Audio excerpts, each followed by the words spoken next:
Haruto को काफी बुली किया जाता था। इसी वजह से उसने स्कूल जाना भी छोड़ दिया। उसे स्कूल से नफरत हो चुकी थी और अब वो बस घर में ही पड़ा रहता है। उसे इस बात की कोई उम्मीद नहीं है कि उसकी जिंदगी थोड़ी सी भी बेहतर होगी और ना ही उसकी जिंदगी के कोई गोल्स हैं। तभी अचानक से उसके मोबाइल की स्क्रीन चमकने लगती है और उसके सामने एक लड़की आती है जो उसे कॉन्ग्रेचुलेट कर रही थी। वो कहती है कि तुम्हें रीइंकार्नेशन के लिए सिलेक्ट किया गया है। ये सुन के वो समझ जाता है कि वो अपने कमरे में पड़ा पड़ा ही मर चुका है। पूरा एनीमे देखेंगे, लेकिन उससे पहले चैनल को सब्सक्राइब कर लेना और वीडियो को हाइप कर देना। अब वो गॉडेस उसे बताती है कि जिस नई दुनिया में तुम जा रहे हो वहाँ पे मैजिक ही सब कुछ है, इसीलिए मैं तुम्हारी स्किल्स को काफी ज्यादा ओवरपावर्ड कर रही हूँ, जिसकी वजह से तुम्हारा जीवन वहाँ पे काफी आसानी से कटेगा। ये सुन के वो सोच रहा होता है कि अगर सच में मेरा दूसरा जन्म होने वाला है तो मैं इस बार उसे बहुत अच्छे से और शांति से जीना चाहूंगा। जिसके बाद गॉडेस उसे रीइंकार्नेट कर देती है और उसका जन्म हो जाता है। जो उसके पापा हैं वो एक राजा हैं और उसे देख के किंग काफी ज्यादा खुश होते हैं क्योंकि वो उनका एक लौता बेटा है और किंग अभी से ही उसका मैजिक नापना चाहते हैं। वो क्रिस्टल बहुत ही ज्यादा चमक रहा होता है। किंग को लगता है कि उसके बेटे का लेवल कम से कम 50 या फिर 60 तो होगा ही, पर जब वो ग्लो करना बंद होता है तो वहाँ पे सिर्फ लेवल 2 लिखा हुआ था और वो सिर्फ एक ही मैजिक यूज कर सकता था, बैरियर मैजिक। ये सुन के किंग सदमे में आ जाता है और वो सोचने लगता है कि अगर जनता को पता लग गया कि उनका बेटा इतना ज्यादा कमजोर है तो वो क्या सोचेंगे। इसीलिए क्वीन और किंग डिसाइड करते हैं कि वो सारी जनता में ये बात फैला देंगे कि उनका बेटा पैदा होते ही मर गया और वो इस लड़के को किसी जंगल में फेंक आएंगे। उनकी बातें सुन के प्रोटैगनिस्ट सोच रहा होता है कि भाई अभी अभी तो मैं पैदा हुआ था और अभी से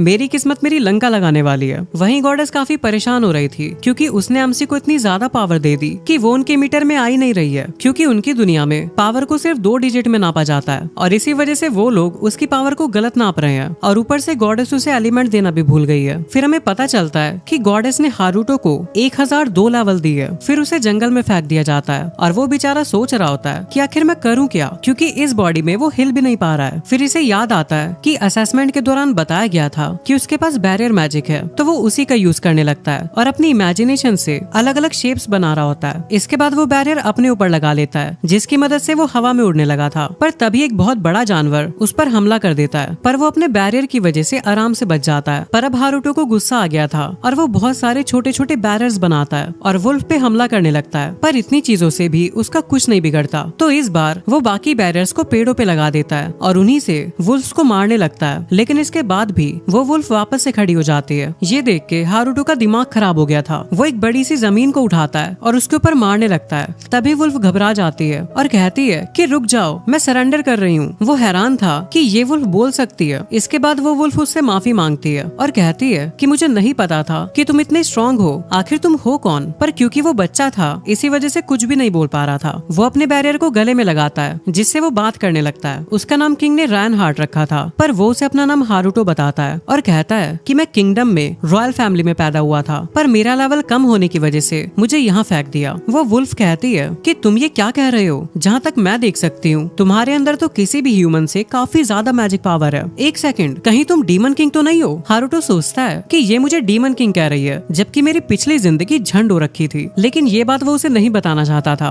वो कहता है कि हाँ, मैं डीमन किंग ही हूँ। ये सुन के वुल्फ डर जाती है और कहती है मैं हार मानती हूँ, तुम मुझे मार दो। पर हारुतो कहता है नहीं, मैं ऐसा कुछ नहीं करने वाला जब तक कि तुम मुझे नुकसान न पहुँचाओ। फिर वो कहती है मैं फ्लेम फैंडर कसम खाती हूँ कि मैं ऐसा फिर से दोबारा नहीं करूंगी। इसके बाद हारुतो वहाँ से जाने लगता है और कहता है फ्ले, हम बाद में मिलते हैं। पर फ्ले उसे रोकती है और कहती है कि आपने मेरी जान को बख्शा है और मुझे नया नाम भी दिया है, उसकी वजह से हमारे बीच में एक कॉन्ट्रैक्ट बन गया है और आप अब से मेरे मास्टर हो। हारुतो कहता है कि मैं तुम्हारे साथ कॉन्ट्रैक्ट नहीं बना रहा था, लेकिन तभी अचानक से वो जमीन पे गिर जाता है। फ्ले के पूछने के बाद वो बताता है कि मैं अभी बच्चा हूँ, मुझे भूख लगी और दूध पीना है। फ्ले कहती है ठीक है मास्टर, मैं उसका कुछ इंतजाम करती हूँ, और वो अपने मैजिक से अपने आप को ह्यूमन फॉर्म में ट्रांसफॉर्म कर लेती है। पर क्योंकि वो बिना कपड़ों की थी इसलिए हारुतो उसे देख के शर्मा जाता है और अपने बैरियर मैजिक से उसको कपड़े पहना देता है। फ्ले उससे माफी मांगती है क्योंकि वो मिल्क प्रोड्यूस नहीं कर सकती। इसके बाद फ्ले नोटिस करती है कि कोई उनकी तरफ बढ़ रहा है। हारुतो उसके साथ एक बैरियर कनेक्ट कर देता है जिसकी मदद से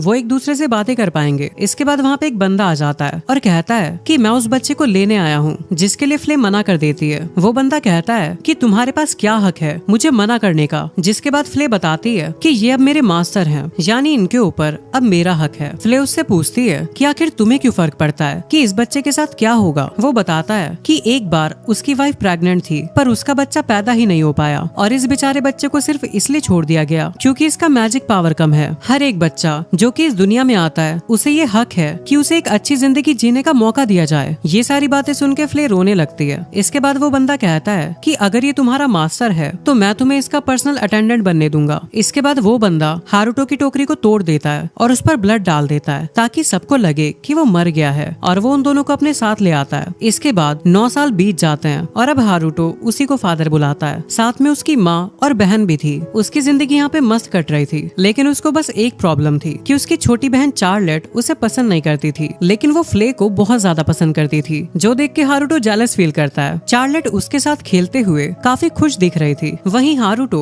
ये सब खिड़की से देख के दुखी हो रहा था। तभी उसकी मॉम वहाँ पे आती है और कहती है कि तुम ये सब सोच के परेशान मत हो। चार्लेट को नहीं पता कि तुम्हारी एज वाले लड़कों के साथ कैसे बिहेव किया जाता है। ये सुन के हारुतो को लगता है कि कहीं उसे पता तो नहीं लग गया कि मैं 30 साल का हूँ। मुझे अब समझ आया कि वो मेरे साथ क्यों नहीं खेलती। पर उसकी मॉम उसे एडवाइस देती है कि क्यों ना तुम चार्लेट के लिए कुछ स्पेशल करो, क्योंकि ये किंगडम तुम्हारा ही होने वाला है। तो रूम में दिन भर बंद रहने की जगह चार्लेट के साथ खेला करो। इसके बाद रूम में हारुतो सोच रहा होता है कि वो यहाँ से जाना चाहता है, पर अगर वो यहाँ से गया तो फ्ले भी उसके साथ जाएगी, और अगर ऐसा हुआ तो चार्लेट उससे और भी ज्यादा नफरत करेगी। पर अगर वो यहीं रहा तो वो लोग पता नहीं उससे क्या क्या करवाएंगे। हारुतो ने 9 साल लगा के अपनी एक कॉपी बना ली थी ताकि वो इस कॉपी को यहाँ छोड़ के खुद यहाँ से चला जाए, पर अभी तक तो वो बात भी नहीं कर सकता था और ना ही कुछ सोच सकता था। पर फिर उसे याद आता है कि उसे तो फ्ले की भी कॉपी बनानी पड़ेगी, जो सोच के उसका दिमाग खराब होने लगा था। तभी उसके डैड उसे नीचे बुलाते हैं, क्योंकि हारुतो का माना लेवल लो है, इसीलिए वो उसे बाकी स्किल सिखाना चाहते हैं। इसके बाद वो दोनों तलवारबाजी शुरू कर देते हैं और हारुतो मन ही मन में सोच रहा था कि मेरे डैड तो एक सीजन्ड वॉरियर हैं, आखिर मैं एक भी हिट उनके ऊपर कैसे लैंड करूं। और वो खुद को चोट से बचाने के लिए अपने ऊपर बैरियर लगा देता है और सीधा उन पर हमला कर देता है, जिसको उसके डैड डॉज कर लेते हैं। पर हारुतो की तलवार टूट जाती है और नीचे एक गड्ढा हो जाता है। ये देख के उसके डैड हैरान हो जाते हैं। इसके बाद वो उस पर हमला करते हैं और उसे डॉज करने को कहते हैं, जिसे हारुतो आसानी से डॉज कर लेता है। ये देख के उसके डैड हैरान हो जाते हैं, क्योंकि इस अटैक को सिर्फ वही डॉज कर सकता है जिसका लेवल 30 से ऊपर हो। वो हारुतो से पूछते हैं कि तुमने सब कैसे किया, पर हारुतो को भी नहीं पता था कि आखिर ये सब कैसे हो रहा है। उसे हमेशा से लगता था कि उसका लेवल 100 से ऊपर है, पर जब भी वो चेक करता था उसका लेवल हमेशा 2 दिखाता था। और ऐसा कहा जाता है कि ह्यूमन ज्यादा से ज्यादा 77 लेवल तक ही जा सकते हैं। उसे लगता है क्योंकि उसके पास कोई एलिमेंट नहीं है, इसीलिए वो मैजिक को इतना एफिशिएंटली यूज कर सकता है। इसके बाद उसके डैड कहते हैं कि शायद ये बस एक तुक्का होगा। ये सब चार्लेट भी छुप कर देख रही थी। इसके कुछ टाइम बाद गोल्ड अपनी बीवी को बता रहा होता है कि उसे लगता है कि हारुतो एक डीमन है। हारुतो के डैड कहते हैं कि सीक्रेट फैमिली रिकॉर्ड में एक ऐसे आदमी के बारे में बताया गया है जिसने डीमंस के साथ संबंध बनाए थे, पर डिमोनिक ट्रेट के साथ पैदा होना काफी रेयर है। हारुतो की मॉम कहती है पर उसके तो कोई सींग भी नहीं है, जिस पर गोल्ड कहता है कि ऐसा कहा जाता है रॉयल साइन में कुछ सीक्रेट पावर्स हैं जिसके बारे में कोई नहीं जानता, और शायद इसी वजह से फ्ले जैसी डीमन हारुतो को प्रोटेक्ट करती है। ये सब सुन के हारुतो की मॉम परेशान हो जाती है और कहती है कि हमारा बच्चा एक नॉर्मल ह्यूमन है, इसके अलावा कुछ भी नहीं। ये सुन के वो कहता है कि चाहे कुछ भी हो जाए हम हमारे बच्चे को अच्छी जिंदगी देंगे। वहीं उनकी सारी बातें चार्लेट भी सुन लेती है। कुछ दिनों बाद हारुतो बेड पे लेटा हुआ था और वो सोच रहा होता है कि डैड आजकल काफी बिजी हो चुके हैं। तभी उसे बाहर से कुछ आवाज आती है। यहाँ काफी सारे सोल्जर्स घायल पड़े हुए हैं। वो अपने डैड से जाकर पूछता है कि क्या हुआ। वो उसे बताते हैं कि हमारे किंगडम में डाकू घुस आए हैं और उनकी चोरियां लगातार बढ़ती जा रही है। जब हमें उनके बेस का पता चला तो हम उन पर हमला करने चले गए, पर उन्हें हमारे हमले के बारे में पहले से पता था। उन्होंने हमारे सोल्जर्स पे पीछे से वार किया। हारुतो के डैड काफी मायूस हो चुके थे, क्योंकि उन्हें लगता है कि उनकी लापरवाही की वजह से उनके काफी सारे सोल्जर्स की जानें चली गई। तभी वहाँ पे फ्ले आ जाती है और उन सभी का मजाक उड़ाने लगती है और कहती है कि तुम चोरों से हार गए। लेकिन ये बात सुन के हारुतो को गुस्सा आ जाता है और वो फ्ले से अपना मुंह बंद रखने को कहता है, जिसके बाद हारुतो वहाँ से जाने लगता है। लेकिन जाते जाते ही वो सभी के ऊपर अपने बैरियर्स लगा रहा था, जिसकी मदद से वो सभी को हील कर देता है और सभी सोल्जर्स की चोट उसने काफी जल्दी ठीक कर दी थी। ये सब देख के गोल्ड काफी हैरान हो जाता है और उसे भी समझ में नहीं आ रहा था कि आखिर यहाँ पे हो क्या रहा है। रात को भी फ्ले हारुतो के रूम के बाहर ही थी, तो वो दरवाजा खोलता है और उससे पूछता है कि क्या हुआ, पर फ्ले कोई जवाब नहीं देती। फिर हारुतो को याद आता है कि उसने ही उसे उसका मुंह बंद रखने को कहा था। वो कहता है मुझे माफ करना, उस वक्त मैं गुस्से में आ गया था, अब तुम बोल सकती हो। जिसके बाद फ्ले भी उससे माफी मांगती है। इसके बाद हारुतो अपने मैजिक से उन चोरों की लोकेशन देखने लगता है और वो देखता है कि वो सभी काफी मजे में थे। इसके बाद वो दोनों उन चोरों को खत्म करने के लिए वहाँ पे चले जाते हैं और ये सब चीजें चार्लेट देख लेती है। वो सभी चोर सेलिब्रेट कर रहे थे, लेकिन उनका लीडर कहता है कि अभी इतनी जल्दी सेलिब्रेट मत करो, अभी तो हमें गोल्ड को खत्म करना है और उसके बाद हम लोग अपने होमलैंड वापस चले जाएंगे। वहीं हारूटो और फ्ले उनकी सभी बातें सुन लेते हैं। हारूटो अपने बैरियर का यूज करता है, जिसकी वजह से वो सब बिल्कुल भी नहीं हिल पा रहे होते हैं। वो एक चोर को दीवार पे पटक देता है और बाकी सभी से कहता है कि अगर तुमने मुझसे झूठ बोला तो तुम्हें उसकी कीमत चुकानी होगी। जिसके बाद हारूटो को पता लगता है कि वो सभी उनके पास वाले एम्पायर के सोल्जर्स हैं, जो कि चोर बन के इस किंगडम में आए हैं ताकि वो इस किंगडम को अंदर से तबाह कर पाए। वो बताते हैं कि उनका कोई साथी यहाँ पे है जिसने उनकी मदद की थी बॉर्डर को क्रॉस करने में। ये सब सुन के हारूटो सोचता है कि इस किंगडम में जरूर कोई ऐसा है जिसका इन्फ्लुएंस काफी ज्यादा है और वो उसके डैड को मारना चाहता है। जिसके बाद हारूटो फ्ले से कहता है कि वो इस सारी जगह को जला के राख कर दे। जिसके बाद वो इस जगह को आग लगा देते हैं और वहाँ से बाहर आ जाते हैं। वो अपने डैड को एक अनोनिमस लेटर भेज देता है, यहाँ पे जो कुछ भी हुआ उसे समझाने के लिए। अगले दिन एक बंदा वो लेटर पढ़ के सुनाता है। ये सुन के गोल्ड कहता है कि हमारे बॉर्डर्स पे तो इतनी कड़ी सुरक्षा है, आखिर हमारे सोल्जर्स ने ऐसा कैसे होने दिया। तभी चार्लेट पूछती है कि उन्हें किसने मारा होगा। गोल्ड कहता है कि और कौन होगा, उस जगह पे आग लगी हुई थी तो वो जरूर फ्ले ही होगी। उसका मैजिक पावर मुझसे भी काफी ज्यादा पावरफुल है। अब चार्लेट वहाँ से जाने लगती है और फ्ले के पास जाके पूछती है कि क्या दो हारूटो हैं। फ्ले कहती है ये कैसा सवाल है, तुम्हारे सर पर चोट लगी है क्या। चार्लेट बताती है कि उसने फ्ले और हारूटो को बाहर उड़ते हुए देखा था, पर ऐसा तो इम्पॉसिबल है क्योंकि हारूटो के पास इतना माना नहीं है कि वो उड़ सके। और जब वो हारूटो के रूम में गई थी तो उसने वहाँ पे हारूटो को सोते हुए देखा, लेकिन उसे वहाँ पे हारूटो का वो डरावना माना सेंस नहीं हुआ। फ्ले कहती है कि तुम हारूटो की पावर को सेंस कर सकती हो, ये काफी इम्प्रेसिव है। वो बताती है कि लॉर्ड हारूटो के पास बचपन से ही काफी ज्यादा माना है और वो इतने ज्यादा ओवर पावर्ड है कि उनकी शक्तियाँ ह्यूमन लिमिट से भी काफी ज्यादा है। यहाँ तक कि मेरे जैसा डीमन भी उनके सामने कुछ नहीं है। चार्लेट उससे पूछती है तो क्या तुम्हें पता है कि हारूटो असल में है क्या। फ्ले कहती है कि हाँ, पर मैं तुम्हें बता नहीं सकती। उसके बाद फ्ले हारूटो को सब कुछ बता देती है, जो भी बातें उसने चार्लेट से की थी। हारूटो कहता है उसने मुझे रात को उड़ते हुए भी देख लिया और साथ ही मेरे क्लोन को भी। चार्लेट को मुझ पे शक हो गया है और इसी वजह से वो चार्लेट पे एक सर्वेलेंस बैरियर लगा देता है और साथ ही अलार्म भी लगा देता है, जिससे उसे हमेशा पता रहेगा कि वो आखिर है कहाँ। फ्ले उससे पूछती है कि आखिर दो हारूटो कैसे हो सकते हैं, पर हारूटो कहता है कि तुम उसकी फिक्र मत करो। रात को हारूटो सुसु करने के लिए उठता है, लेकिन चार्लेट भी उसका पीछा कर रही थी। वो रुकता है और उससे पूछना चाहता है कि आखिर वो कर क्या रही है, पर उसके मुड़ते ही चार्लेट डर के वहाँ से भाग जाती है। इसके बाद काफी दिनों तक चार्लेट उस पर छुपकर नजर रख रही थी। ऐसे ही एक हफ्ता बीत जाता है और हारूटो को पता लगता है कि उसकी मॉम और चार्लेट एक ट्रिप पर जा रहे हैं, पर हारूटो को डर था कि एम्पायर में से कोई उसकी मॉम और बहन पर हमला न कर दे और इसी वजह से वो उन पर नजर रख रहा था। तभी वो अलार्म बज जाता है जो उसने चार्लेट पे लगाया था और हम देखते हैं कि उनके ऊपर कुछ गुंडों ने हमला कर दिया है और वो उनके सभी गार्ड्स को मार देते हैं। और हारूटो की मॉम, जिनका नाम नटेलिया है, वो सोचने लगती है कि आखिर इंपीरियल सोल्जर्स यहाँ पर क्या कर रहे हैं। वो उस पे अपने मैजिक से हमला करने लगते हैं। वो उनके अटैक्स को रोकने की कोशिश करती है, पर अपनी बेटी को बचाने के दौरान एक हमले से वो घायल हो जाती है। तभी चार्लेट के कान के पास एक बैरियर आ जाता है और वो उस बैरियर की आवाज सुनकर मॉम को डायरेक्शंस बताने लगती है। जिसके बाद वो एक खाई के पास आ जाते हैं और चार्लेट उसे कूदने को कहती है और इसके बाद वो एक गुफा में पहुंचते हैं। नाटेलिया चार्लेट को वहीं रुकने को कहती है और उसे लगता है कि जो उसे डायरेक्शन दे रहा है वो जरूर हीरो ऑफ जस्टिस होगा। वो उसे ढूंढने के लिए वहाँ से चली जाती है। केव के बाहर आने के बाद वो देखती है कि वो केव एक इल्यूजन मैजिक से बना था। तभी वो नाइट्स वहाँ पे आ जाते हैं, लेकिन चार्लेट खुद को कैप्चर होने नहीं देना चाहती थी। वो अपनी जान लेने वाली थी, लेकिन तभी उसका चाकू टूट जाता है और उसे करंट लगता है, जिसकी वजह से वो बेहोश हो जाती है। उसी वक्त वहाँ पे हारूटो भी पहुँच जाता है। इसके बाद हारूटो गुस्से में उन सभी नाइट्स पे हमला करता है, जिससे वो सभी उड़ते हुए जाते हैं और पेड़ से टकरा जाते हैं। हारूटो अपनी मॉम को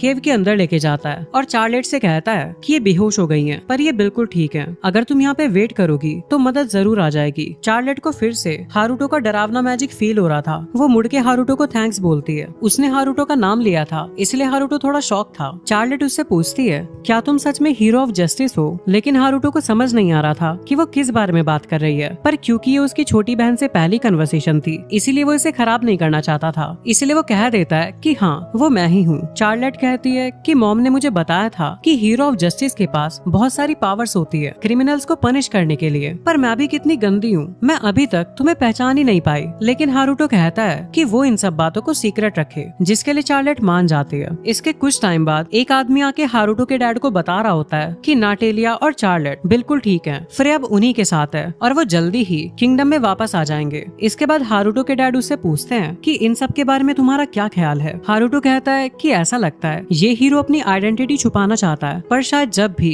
ये इंपीरियल सोल्जर उन पर हमला करेंगे वो वापस जरूर आएगा। हारुतो के डैड उससे पूछते हैं कि तुम्हें ये बात कैसे पता कि वो इंपीरियल सोल्जर्स थे। तो हारुतो बहाने बनाने लगता है और कहता है कि मैंने तो बस गैस किया था। फिर वो बोलने लगता है कि आखिर इतनी टाइट सिक्योरिटी होते हुए भी वो अंदर कैसे आ गए। वो अपने डैड को इशारा देना चाह रहा था और उसके डैड समझ जाते हैं कि कोई अंदर वाला ही है जो कि उनकी मदद कर रहा है। उसके डैड बोलते हैं कि तुम्हारी बातें सुन के कभी कभी यकीन नहीं होता कि तुम सिर्फ एक 9 साल के बच्चे हो। हारुतो मन में कहता है कि ऐसा तो लगेगा ही, क्योंकि रियलिटी में मेरी उम्र काफी ज्यादा है। इसके बाद चार्लेट और नटेलिया वहाँ पे सेफली पहुँच जाते हैं। पहले चार्लेट अपने पापा से मिलती है, पर उसके बाद वो जाके हारुतो के गले लगती है। ये देख के उसके पेरेंट्स काफी हैरान होते हैं, पर चार्लेट कहती है कि हारुतो मेरा एक लौता भाई है, आप लोगों को तो खुश होना चाहिए। हारुतो की छोटी बहन पहली बार उसके गले लग रही थी, इससे वो काफी ज्यादा खुश था। लेकिन ये देख के फ्ले जेलस फील करती है और कहती है कि मेरे मास्टर से दूर हटो। इसके बाद चार्लेट रोज ही उसके रूम में पहुंच जाती है और उसके साथ खेलना चाहती है। ऐसे ही एक दिन चार्लेट हारुतो को सर्वेलेंस मैजिक यूज करता हुआ देखती है और उसकी काफी तारीफ करती है। हारुतो बोलता है कि हाँ, ये काफी कमाल का तो है, पर ऐसे एंशिएंट मैजिक को सीखना बहुत ही ज्यादा मुश्किल है क्योंकि इसकी सारी जानकारी लॉस्ट हो चुकी है। पर चार्लेट उसे कहती है कि ऐसा बिल्कुल नहीं है, लाइब्रेरी में अभी भी कुछ बुक्स पड़ी हुई है, मैं तुम्हें वहाँ पे लेके चलती हूँ। अब चार्लेट उसे लाइब्रेरी में ले जाती है और उसे काफी सारी बुक्स उठा के दे देती है। उन बुक्स में हारुतो पढ़ता है कि एंशिएंट मैजिक्स नॉन एलिमेंटल होते हैं और इतनी चीजें पढ़ने के बाद उसे लगने लगा था कि शायद उसका बैरियर मैजिक भी एंशिएंट मैजिक से रिलेटेड है। जब वो दोनों बुक्स पढ़ रहे होते हैं तो हारुतो ये पढ़ के काफी हैरान होता है कि यहाँ के गॉड एक दुनिया से दूसरी दुनिया में टेलीपोर्ट हो सकते हैं। वो बोलता है कि ये सब तो मैंने एनिमे में देखा था। चार्लेट उससे पूछती है कि आखिर ये एनिमे क्या है। वो उसे सब कुछ समझाने लगता है कि वो कैसे बनती है। ये सुन के चार्लेट भी एक्साइटेड हो जाती है और वो कहती है कि मुझे भी एनिमे देखना है। 2 हफ्ते बाद हारुतो ने किसी तरह से मॉडर्न जापानीज इंटरनेट से कनेक्शन बिठा लिया था, जहाँ वो चार्लेट को एक एनिमे दिखाता है। चार्लेट पिक्चर्स को मूव होता हुआ और उन्हें बोलता हुआ देख काफी ज्यादा एक्साइटेड हो जाती है, लेकिन उसे समझ में नहीं आ रहा था कि आखिर वो लड़की बोल क्या रही है, क्योंकि वो जापानीज लैंग्वेज में था। अब चार्लेट के कहने पर हारुतो से जापानीज सिखाने को तैयार हो जाता है, पर उसे लगता है कि वो सिर्फ 5 साल की है तो ये उसके लिए काफी मुश्किल होगा। लेकिन चार्लेट काफी जल्दी जापानीज सीख रही थी। ये देख के हारुतो को लगता है कि ये लड़की तो एकदम जीनियस है।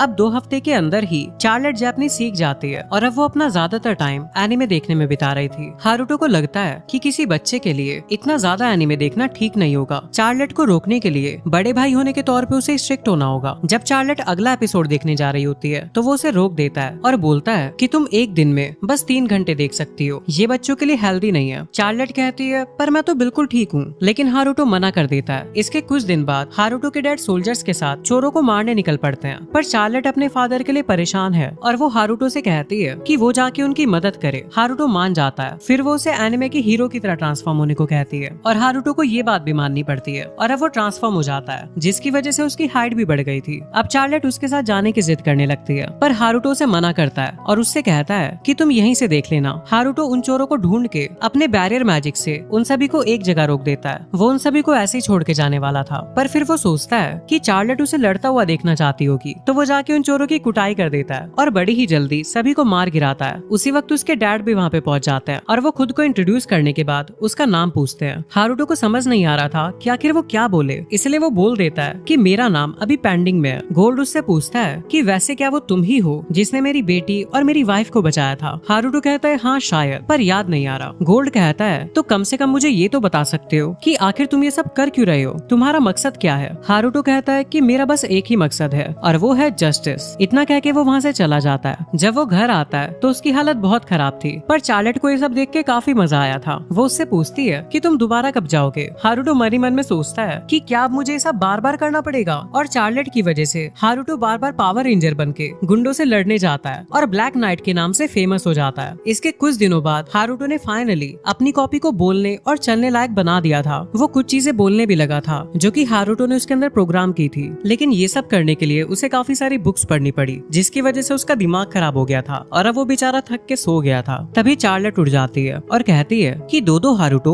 इनमें से मेरा वाला कौन सा है। हारुतो कहता है कि दोनों में से कोई सा भी नहीं। तभी हारुतो की मॉम उसे बुलाने लगती है। हारुतो अपने क्लोन से पूछता है कि क्या तुम मेरे बदले चले जाओगे, पर वो मना कर देता है। वहाँ प्रिंस लायस और प्रिंसेस मरियाना आए थे, जिनका स्वागत पूरी गोल्ड फैमिली कर रही थी। वो प्रिंस काफी ज्यादा बदतमीज था, जिसे देख के हारुतो कहता है कि ये तो मेरे सगे भाई बहन है। मारियाना लायस को बदतमीजी करने से मना करती है, लेकिन लायस उसकी भी इंसल्ट करता है क्योंकि वो अगला किंग बनने वाला है और इसीलिए वो किसी को भी अपने बराबर नहीं समझता। तभी प्रिंस हारुतो को देखता है और कहता है कि तुम वही हो ना जिसे कि ऑर्फनेज से उठा के लाए थे। उसे पता था कि हारुतो की लेवल सिर्फ 2 है और इसीलिए वो उसे फाइट के लिए चैलेंज कर देता है। इसके बाद वो दोनों आमने सामने होते हैं। लायस कह रहा होता है कि फिक्र मत करो, मैं तुम्हें ज्यादा चोट नहीं पहुंचाऊंगा। हारुतो उसका लेवल चेक करता है और वो देखता है कि उसका लेवल सिर्फ 9 है और वो मैक्सिमम 40 लेवल तक जाएगा। वहीं उसके डैड का लेवल 32 है और प्रिंसेस मारियाना अभी लेवल 14 पे है। चार्लेट ने उसे बताया था कि इस दुनिया में जिसका लेवल सबसे ज्यादा था वो भी 77 लेवल पे ही था। इसके बाद लायस उस पर हमला कर देता है, पर हारुतो आसानी से उसके हमले को डॉज कर लेता है। ये देख के लायस कहता है कि ऐसे डॉज मत करो, जिसके बाद हारुतो अपने ऊपर बैरियर लगा लेता है और डॉज करना बंद कर देता है। वो उससे थोड़ी पिटने की एक्टिंग कर रहा था, पर जैसे ही लायस बोलता है कि मेरा सामना करो, हारुतो कहता है कि जैसा आप कहें और उसके टकले पे जोर से मारता है, जिससे वो जमीन पे गिरता है। ये देख के सभी हैरान हो जाते हैं। लायस फिर से खड़ा होता है, लेकिन हारुतो उसे फिर से नीचे गिरा देता है। प्रिंसेस गोल्ड से पूछती है कि क्या ये सच में लेवल 2 पर ही है। गोल्ड कहता है पता नहीं कि आखिर वो लेवल 2 पर होकर भी ये सब कैसे कर लेता है, मैं भी आज तक इसे नहीं समझ पाया हूँ। इसके बाद प्रिंस को गुस्सा आ जाता है और वो हारुतो पे फायर बॉल से हमला कर देता है, लेकिन हारुतो अपने बैरियर का यूज करके उसकी फायर बॉल को अब्सॉर्ब कर लेता है। लायस को समझ नहीं आ रहा था कि आखिर ये हो क्या रहा है और वो लगातार उस पर फायर बॉल से हमला करता है, लेकिन उसका एक भी अटैक हारुतो तक पहुंचता ही नहीं। लायस ये सब देख के हैरान हो जाता है और कहता है कि ऐसा कैसे हो सकता है। हारुतो कहता है कि ये मेरा मैजिक है। वो बोलता है कि तुम्हारा लेवल सिर्फ 2 है, ऐसा हो ही नहीं सकता कि ये तुम्हारा मैजिक हो। हारुतो कहता है कि अगर ऐसी बात है तो क्या तुम्हें तुम्हारा मैजिक वापस चाहिए, और वो उसके सारे फायर बॉल्स को कंबाइन करके उसी पे अटैक करने वाला होता है। हारुतो की पावर देखकर लायस अपने घुटने टेक देता है और प्रिंसेस अपने भाई की हरकतों के लिए उससे माफी मांगती है और उससे पूछती है कि क्या तुम्हारा लेवल सच में 2 है। हारुतो कहता है हाँ और वहाँ से चला जाता है। वहाँ से आने के बाद हारुतो सोच रहा था कि आखिर रॉयल कैपिटल को कैसे पता लगा कि मेरा लेवल सिर्फ 2 है। क्या ऐसा हो सकता है कि मेरे पेरेंट्स मेरे बारे में पता लगा रहे हो और मुझ पर नजर रखी हुई हो। अगले दिन चार्लेट कुछ चोरों को देखती है और हारुतो को उन्हें रोकने को कहती है। तभी फ्ले भी वहाँ पे आ जाती है और वो उसके साथ जाना चाहती थी। तभी चार्लेट भी कहती है कि उसे ले जाओ, क्योंकि हीरो जब मुसीबत में पड़ता है तो उसका पार्टनर आके उसे बचाता है। ऐसा हर स्टोरी में होता है, लेकिन हारुतो उसे ले जाना नहीं चाहता था, लेकिन वो दोनों जिद करने लगते हैं तो उसे मानना ही पड़ता है। वो जाने से पहले फ्ले को बोलता है कि वो कोई भी खून खराबा नहीं करेगी, क्योंकि चार्लेट उन्हें देख रही होगी। इसके बाद हारुतो उन चोरों के पास पहुंच जाता है और उसके साथ में फ्ले भी अपनी एंट्री लेती है और कहती है मैं हूँ क्रिम्सन नाइट। और हारुतो के मना करने के बावजूद भी वो उन लोगों को आग में भूनने लगती है, लेकिन हारुतो अपने बैरियर से उन्हें बचा लेता है और फ्ले के हथौड़ा मार के बोलता है कि मैंने कहा था ना कि कोई भी खून खराबा नहीं चलेगा। वो कहता है कि तुम रहने दो, इन्हें मैं देख लूंगा। अब हारुतो काफी थकी हुई हालत में घर आता है, पर चार्लेट उन्हें देख के काफी ज्यादा खुश थी।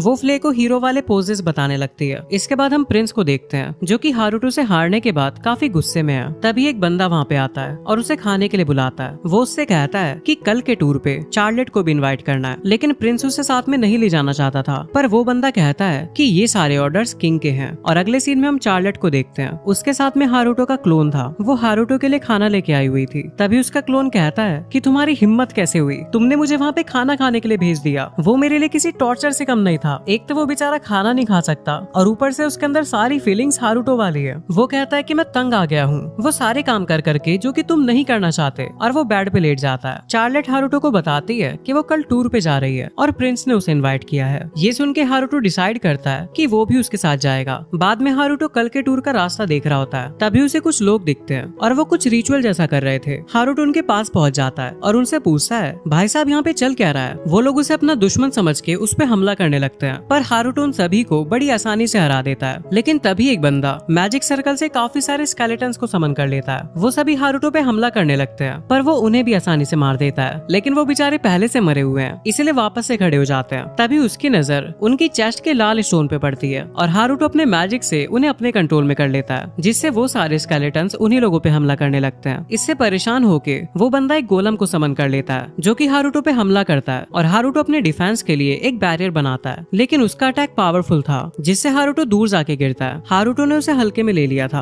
अब वो उसके ऊपर वापस से अटैक करता है, पर हारुतो उसे डॉज करके अपने मैजिक से एक कील सी बनाता है और उसे गोलम के सेंटर वाले क्रिस्टल में मारता है, जिससे उसका बैरियर मैजिक उस पे भी अपना कंट्रोल बना लेता है। जिसके बाद वो गोलम भी उन सभी पे हमला करने लगता है और अब हारुतो उन सभी को बांध देता है। हारुतो उनके लीडर से पूछता है कि तुम कौन हो और यहाँ पे क्या करने आए हो, पर वो कोई जवाब नहीं देता। उसके बाद हारुतो उसके सारे साथियों को एक बड़े से गड्ढे में भर देता है और उनके लीडर से कहता है कि या तो मेरे सवालों के जवाब दो वरना मैं इन सभी को जिंदा दफना दूंगा। अपने साथियों की चीखें सुन के वो उसे सब कुछ सच बता देता है कि वो क्वीन की सोनार यूनिट में से एक है और उसे ऑर्डर दिया गया था कि वो कल के टूर के दौरान हमला करे। वो उनसे पूछता है कि आखिर तुम हमला क्यों करना चाहते हो। वो बताता है कि हमारा गोल चार्लेट को मारना है। ये सुन के हारुतो शॉक हो जाता है और उससे पूछता है कि आखिर वो लोग चार्लेट को क्यों मारना चाहते हैं। वो बंदा बताता है कि चार्लेट का मैजिक काफी ज्यादा पावरफुल है और वो एक दिन क्वीन से भी ज्यादा ताकतवर बन जाएगी, जिसकी वजह से ये किंगडम 2 हिस्सों में बढ़ सकता है। पहले हमने इंपीरियल सोल्जर्स को यूज किया था चार्लेट को मारने के लिए, पर क्योंकि वो फेल हो गए तो हमें भेजा गया। हारुतो समझ जाता है कि वो सारे हमले उसी क्वीन ने करवाए थे और वो क्वीन उसी की माँ है जिसने उसे बचपन में अकेला जंगल में छोड़ दिया था। ये सब सोच के हारुतो को गुस्सा आ रहा होता है और उसके गुस्से की वजह से वो गोलम भी आउट ऑफ कंट्रोल हो जाता है। वो उन बंदों को पकड़ के इधर उधर घुमा रहा था। हारुतो सोचता है कि जिन लोगों से मैं प्यार करता हूँ उन्हें खुद से अलग नहीं करने दूंगा, फिर चाहे वो मेरी बायोलॉजिकल मॉम ही क्यों ना कर रही हो। अब अगले दिन वो सभी टूर पे निकल चुके हैं। वहीं चार्लेट लायस से कह रही होती है कि आप हारुतो से हार गए, इस बात से दुखी मत हो, बल्कि इसे अपनी अच्छी किस्मत समझो कि आपको हारुतो से लड़ने का मौका मिला और वैसे भी आप हारुतो को कभी नहीं हरा सकते। ये सब सुन के प्रिंस को और भी ज्यादा गुस्सा आ जाता है और वो अपना सारा गुस्सा हारुतो पे निकाल रहा होता है। वो उसकी पावर्स के बारे में सुन के पूछता है कि कहीं तुम रिटर्न डीमन तो नहीं हो। हारुतो पूछता है कि ये क्या होता है। चार्लेट बताती है कि जब कोई डीमन ह्यूमन से शादी करता है तो उसके डिसेंडेंट्स में डीमंस के ट्रेट आ सकते हैं, लेकिन वो काफी रेयरली होता है। फिर वो दोनों बात करने लगते हैं कि हारुतो के तो सींग भी नहीं है और उसके कान भी बिल्कुल नॉर्मल है। अब वो लोग अपनी डेस्टिनेशन पे पहुंच जाते हैं। चार्लेट खेतों में भाग जाती है, वहीं प्रिंसेस भी उसका पीछा कर रही थी। अब हारुतो अपने डैड के पास आता है और उनसे एक सवाल करता है कि अगर क्वीन चार्लेट को मारना चाहती हो तो आप क्या करेंगे। ये सुन के उसके फादर हैरान होते हैं क्योंकि उसे रात को ब्लैक नाइट की तरफ से एक लेटर मिला था और जब उसने उसमें लिखी हुई डायरेक्शंस को फॉलो किया तो वो क्वीन के मैजिशियंस के पास पहुंच गया, पर वो सब पहले ही ढेरों रखे थे। वो कहता है मुझे पता था कि वो मुझे अपना दुश्मन समझती है, पर मैंने कभी नहीं सोचा था वो चार्लेट की जान के पीछे पड़ेगी, लेकिन फिर भी हम उसके खिलाफ कुछ नहीं कर सकते।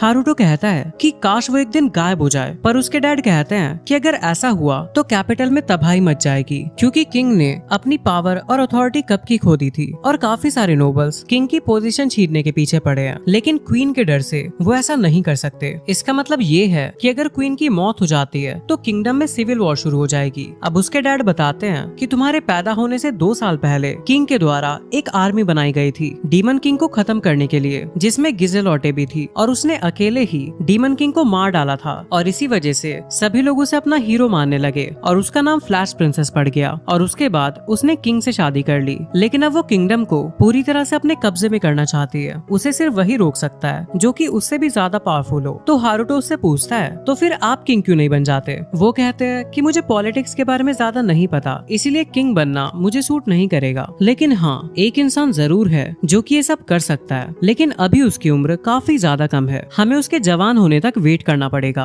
उसका पोटेंशियल लिमिटलेस है, लेकिन शायद उसे ये बात नहीं पता, लेकिन एक दिन वो पर्सन प्रिंसेस को भी सरपास कर लेगा। वो एक ऐसा रूलर होगा जिसकी इस एम्पायर को जरूरत है। हारुतो को लग रहा था कि वो चार्लेट की बात कर रहे हैं। वो हारुतो से कहते हैं कि ये सब बातें सुनने के बाद तुम्हें पता है ना कि मैं तुमसे क्या एक्सपेक्ट करता हूँ। हारुतो कहता है हाँ, और मन में सोचने लगता है कि जब तक चार्लेट बड़ी नहीं हो जाती मैं उसे प्रोटेक्ट करूंगा और उसके क्वीन बनने के बाद मैं अपनी जिम्मेदारियों से फ्री होके एक नल्ले बेरोजगार वाली जिंदगी जीऊंगा जैसी मैं हमेशा से जीना चाहता था। अब फ्ले हारुतो से कहती है कि मास्टर अगर आप चाहें तो मैं उस औरत को मार के आपकी पिछली लाइफ का बदला लूंगी, पर हारुतो कहता है कि नहीं, इसे मैं अपने तरीके से हैंडल करूंगा। वो औरत फिर से कुछ प्लान करेगी और मुझे चार्लेट को प्रोटेक्ट करना होगा। लगता है माँ और बेटे का फिर से मिलने का समय आ चुका है। इसके बाद हम क्वीन को देखते हैं जिसे उसके सोल्जर्स बता रहे थे कि हम चार्लेट को मारने में फिर से फेल हो गए। एक ब्लैक नाइट नाम का बंदा है जो कि बॉर्डर पे हम सभी को मार रहा है। हमें लगता है कि उसने सोनार यूनिट को भी खत्म किया होगा। ये सुन के क्वीन को गुस्सा आ जाता है और वो कहती है तुमसे एक छोटी सी बच्ची नहीं मारी जा रही। फिर वो एक तलवार उठाती है और कहती है कि मैं इसी तलवार से उस ब्लैक नाइट को भी मारूंगी जिससे मैंने डीमन किंग को मारा था। तभी वहाँ पे ब्लैक नाइट भी पहुंच जाता है और वो अपने बैरियर मैजिक का यूज करके उन सभी को बेहोश कर देता है। क्वीन उससे पूछती है कि कासल में इतने सारे बैरियर्स लगे हैं, आखिर तुम अंदर कैसे आ गए। ब्लैक नाइट कहता है कि उन्हें तुम बैरियर्स कहते हो, उन्हें तो मैंने चुटकियों में तोड़ दिया। इसके बाद क्वीन अपने मैजिक से हारुतो को पानी में डुबाने की कोशिश करती है, लेकिन हारुतो अपने पैरों के नीचे बैरियर बैरियर बनाता है और उससे बाहर आ जाता है। इसके बाद क्वीन फिर से उसके ऊपर हमला कर देती है, लेकिन हारुतो अपने बैरियर का यूज करके आराम से उनसे बच जाता है। लेकिन इसके बाद क्वीन फायर का हमला करती है, जो कि हारुतो को लग जाता है और हारुतो नीचे गिर चुका था। क्वीन को लगता है कि उसने हारुतो को हरा दिया, पर हारुतो खड़ा होता है और अपने कपड़े साफ करता है। हारुतो उससे कहता है कि तुम स्वॉर्ड के अलावा इतने सारे एलिमेंट्स एक साथ यूज कर सकती हो, मुझे तो सच में जलन हो रही है। तभी हारुतो अचानक से उस पर हमला कर देता है। क्वीन उसके अटैक को ब्लॉक तो कर लेती है, पर वो उसकी स्पीड को देख के हैरान थी। अब हारुतो सीरियस होके उसके ऊपर लगातार अटैक करने लगता है। क्वीन उसे ब्लॉक तो कर रही थी, लेकिन वो उसका माना लेवल देख के काफी ज्यादा हैरान थी और उसके अटैक्स को ब्लॉक करते करते क्वीन का माना भी खत्म होने वाला था। इसलिए वो अपनी स्वॉर्ड को बाहर निकालती है और उस पर हमला कर देती है, जिसके बाद हारुतो भी उससे तलवार से लड़ने लगता है। लेकिन क्वीन हारुतो के ऊपर भारी पड़ रही थी। वो कहती है कि मैं इस दुनिया में सबसे ज्यादा स्ट्रॉन्ग तलवारबाज हूँ और मुझे कोई नहीं हरा सकता। लेकिन तभी हारुतो उसकी तलवार को पीछे गिरा देता है और उसके गले में एक स्लेव वाला कॉलर पहना देता है। वो कॉलर को निकालने की कोशिश करने लगती है, पर हारुतो कहता है कि अगर तुमने इसे निकालने की कोशिश करी तो अपना सर ही खो बैठोगी। हारुतो उसके सामने डिमांड रखता है कि तुम चार्लेट और गोल्ड की फैमिली से दूर रहोगी और उन्हें बिल्कुल भी नुकसान नहीं पहुंचाओगी, और ये कॉलर तुम्हारी गर्दन पर तब तक लटका रहेगा जब तक मैं तुम्हें माफ करने लायक न समझूं।